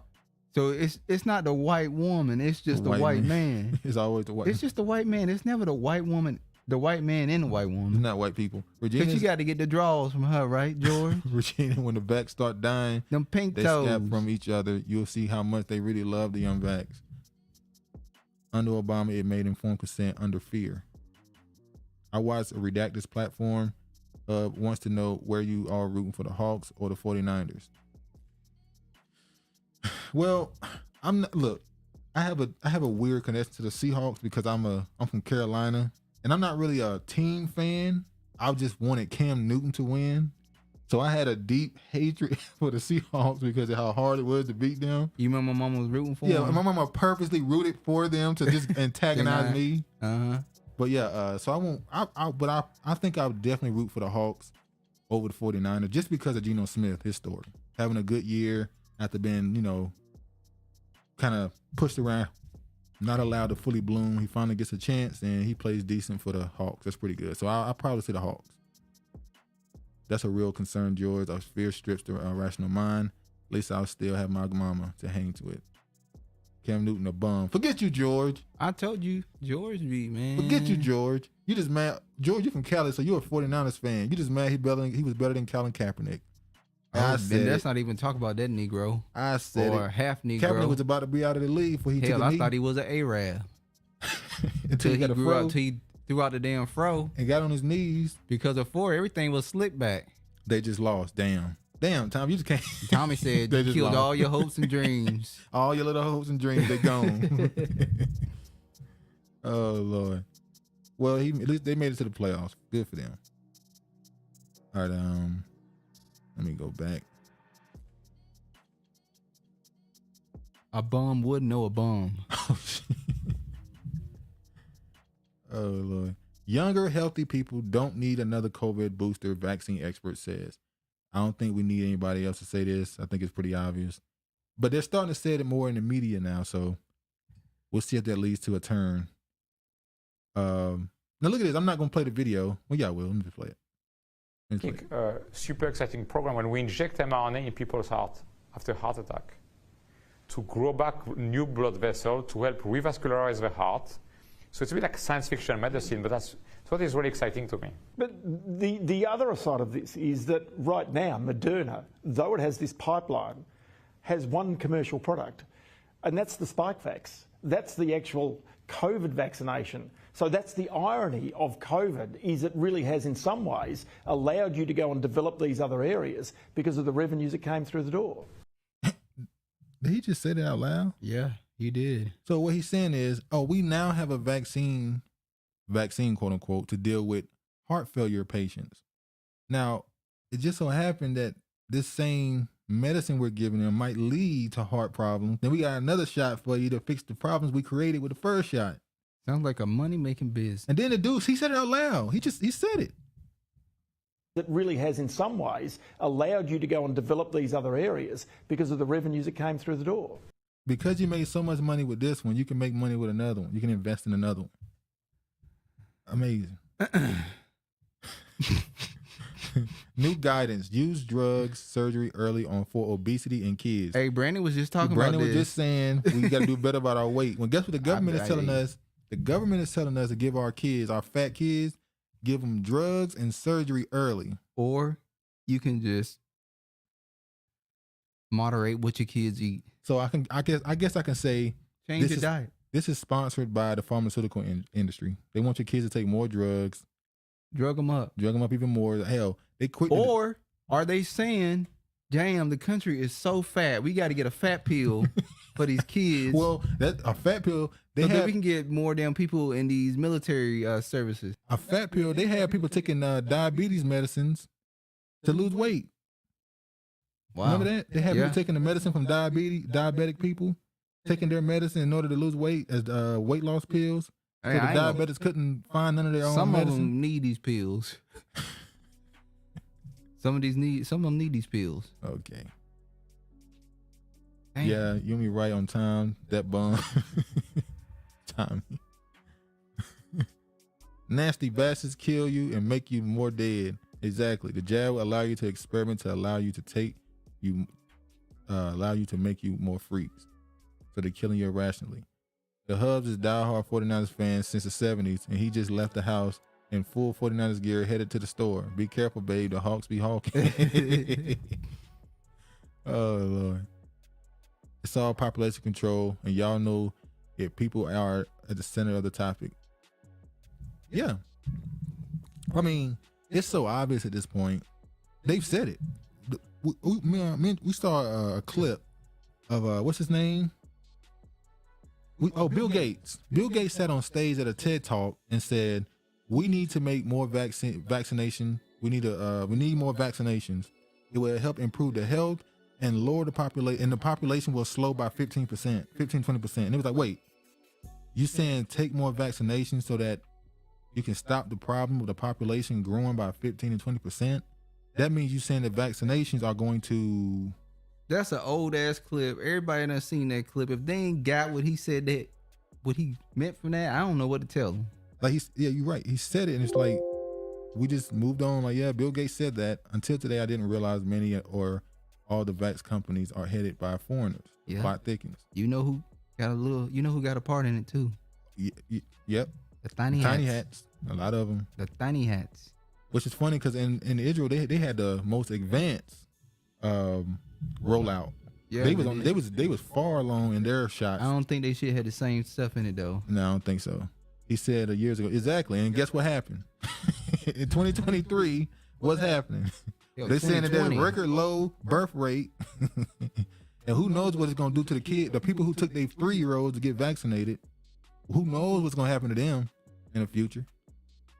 Are y'all ready to die for this? That's the question. They can kill the body, but they can't kill the soul. However, all this overkill crap seems like they're so determined to the soul. Didn't they also destroy that, well, I don't know if they did, that monument in Georgia that told them they wanted to lower the population to 500,000? Didn't that get destroyed? The what now? Remember that monument in Georgia that said they wanted to lower the population to 500? It had all those. Yeah, they got destroyed. Exactly. And they got destroyed in 2020, right? Or was it 2021? It was this year, wasn't it? Didn't we talk about that this year? You mean 2022? Yeah. I could have sworn it happened. I thought it happened last. Maybe you're right. I thought it happened in 2021. Travis was too young to see or understand the clip.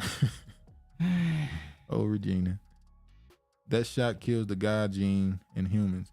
Well, what's his name? Mark Zuckerberg. He told his staff not to take it because he don't know if it'll change them. It'll do something to their DNA. But then if I did a video on that, then YouTube would have flagged it and said that was medical misinformation. But the CEO of Facebook said it and put it on his own platform. And if you talked about it on his platform, you would be banned. Yeah. If you pay attention to the Avengers, Thanos is talking populist control. That Avengers movie, he's also they try to make him this a symbolic version of the Most High too. The Purple Man, they try to make him a symbolic version of that, which is all they're doing with the left hand situation. Making you get used to the snap. And it wouldn't be so bad. How many people after that movie walk around saying Thanos was right? We should just kill half the universe's planet population instead of just creating more food or more resources. Let's kill half the people. Why won't you snap more resources? But anyway, ENCODE is the transporter protein that imports several. All right, George, you into some medical stuff. George be on it. Hold on now, George. All he did was copy and paste. George copied and pasted that from some damn where and then put it in the damn comment section. I mean, it's true. That's what he did. It's still true. Well, this is what they claim George was, but these are the same entities going after nature. But they call themselves, what they call them, green. What they call themselves? It's legit. All right, we've been going on long enough. We're going to let y'all go. First time you went over 3 hours in a while. Yeah, you trying to get to that 3 hour mark. No, I That's wasn't. for damn show. No, I wasn't. Yeah, you were. You got any final words for the people? Some people say they can't feel God anymore. I definitely feel God. Are you talking about the darkness being more prominent? Darkness, it's really bad. It's really bad in this city. Seattle, it's terrible here. You got any final words for the people about to get up out of here? Travis, this is called research. Negro, it's called copy and paste. You had that locked, loaded, and ready to go. Come on, nigga. Oh, thanks for viewing the channel. And we're glad you stopped by to, join us on this show today. Okay. Anyway, man, thank y'all for coming. If you stayed this long, please like it on the way out. Really appreciate the support. We're going to continue to upload. I told y'all I'm going to upload more shorts and clips throughout the week. Hopefully at some point we'll start doing videos, maybe a quick little 5-minute video throughout the week or something like that. Hopefully some point to react to something that just happened possibly. But anyway, man. I read, you don't. I do read. Look at you still. He's like, I read. What make you think I don't read? Because I don't read the articles and stuff on the show. I don't read. We know there's so many resources away from the country. It's ridiculous. We literally have more abandoned homes and homeless people in the country. And that's how you know that's true. They want you to have, they don't want you to own anything though. They're just preparing you. All right, Tommy, see you, man. But anyway, man, let's get out of here. Travis keep trying to extend it. I ain't trying to extend it. Yeah, the 10. George ain't gonna get the last word. He trying to get the last word. Thank you, Tommy. Travis, a bum. It take a bum to know a bum. All right, family, much love. Be safe. You too, man. Y'all be safe. Anyway, let's go ahead and get out of here. You admit you don't read. How I admit I don't read. Trey, you gonna keep going back? Yeah, I'm gonna keep going back and forth. Anyway, y'all be safe, man. Thank you for stopping by. Please like it on the way out. Thank you for the support. No, George, when did I say I don't read? When, you gonna give a time frame? Do ask you, Travis, did you read that? You say no. So hold on. So if do ask me if there is a particular article that I have read and I say no, that's because I want to wait for the show for me to have an actual live reaction opposed to trying to reenact what I've already said. That's why I don't read some of the articles sometimes. Does that make you feel better, George? George. But anyway, man, thank y'all for stopping by. Thank you for the support. Y'all be safe. All praise to the Most High. And peace, man.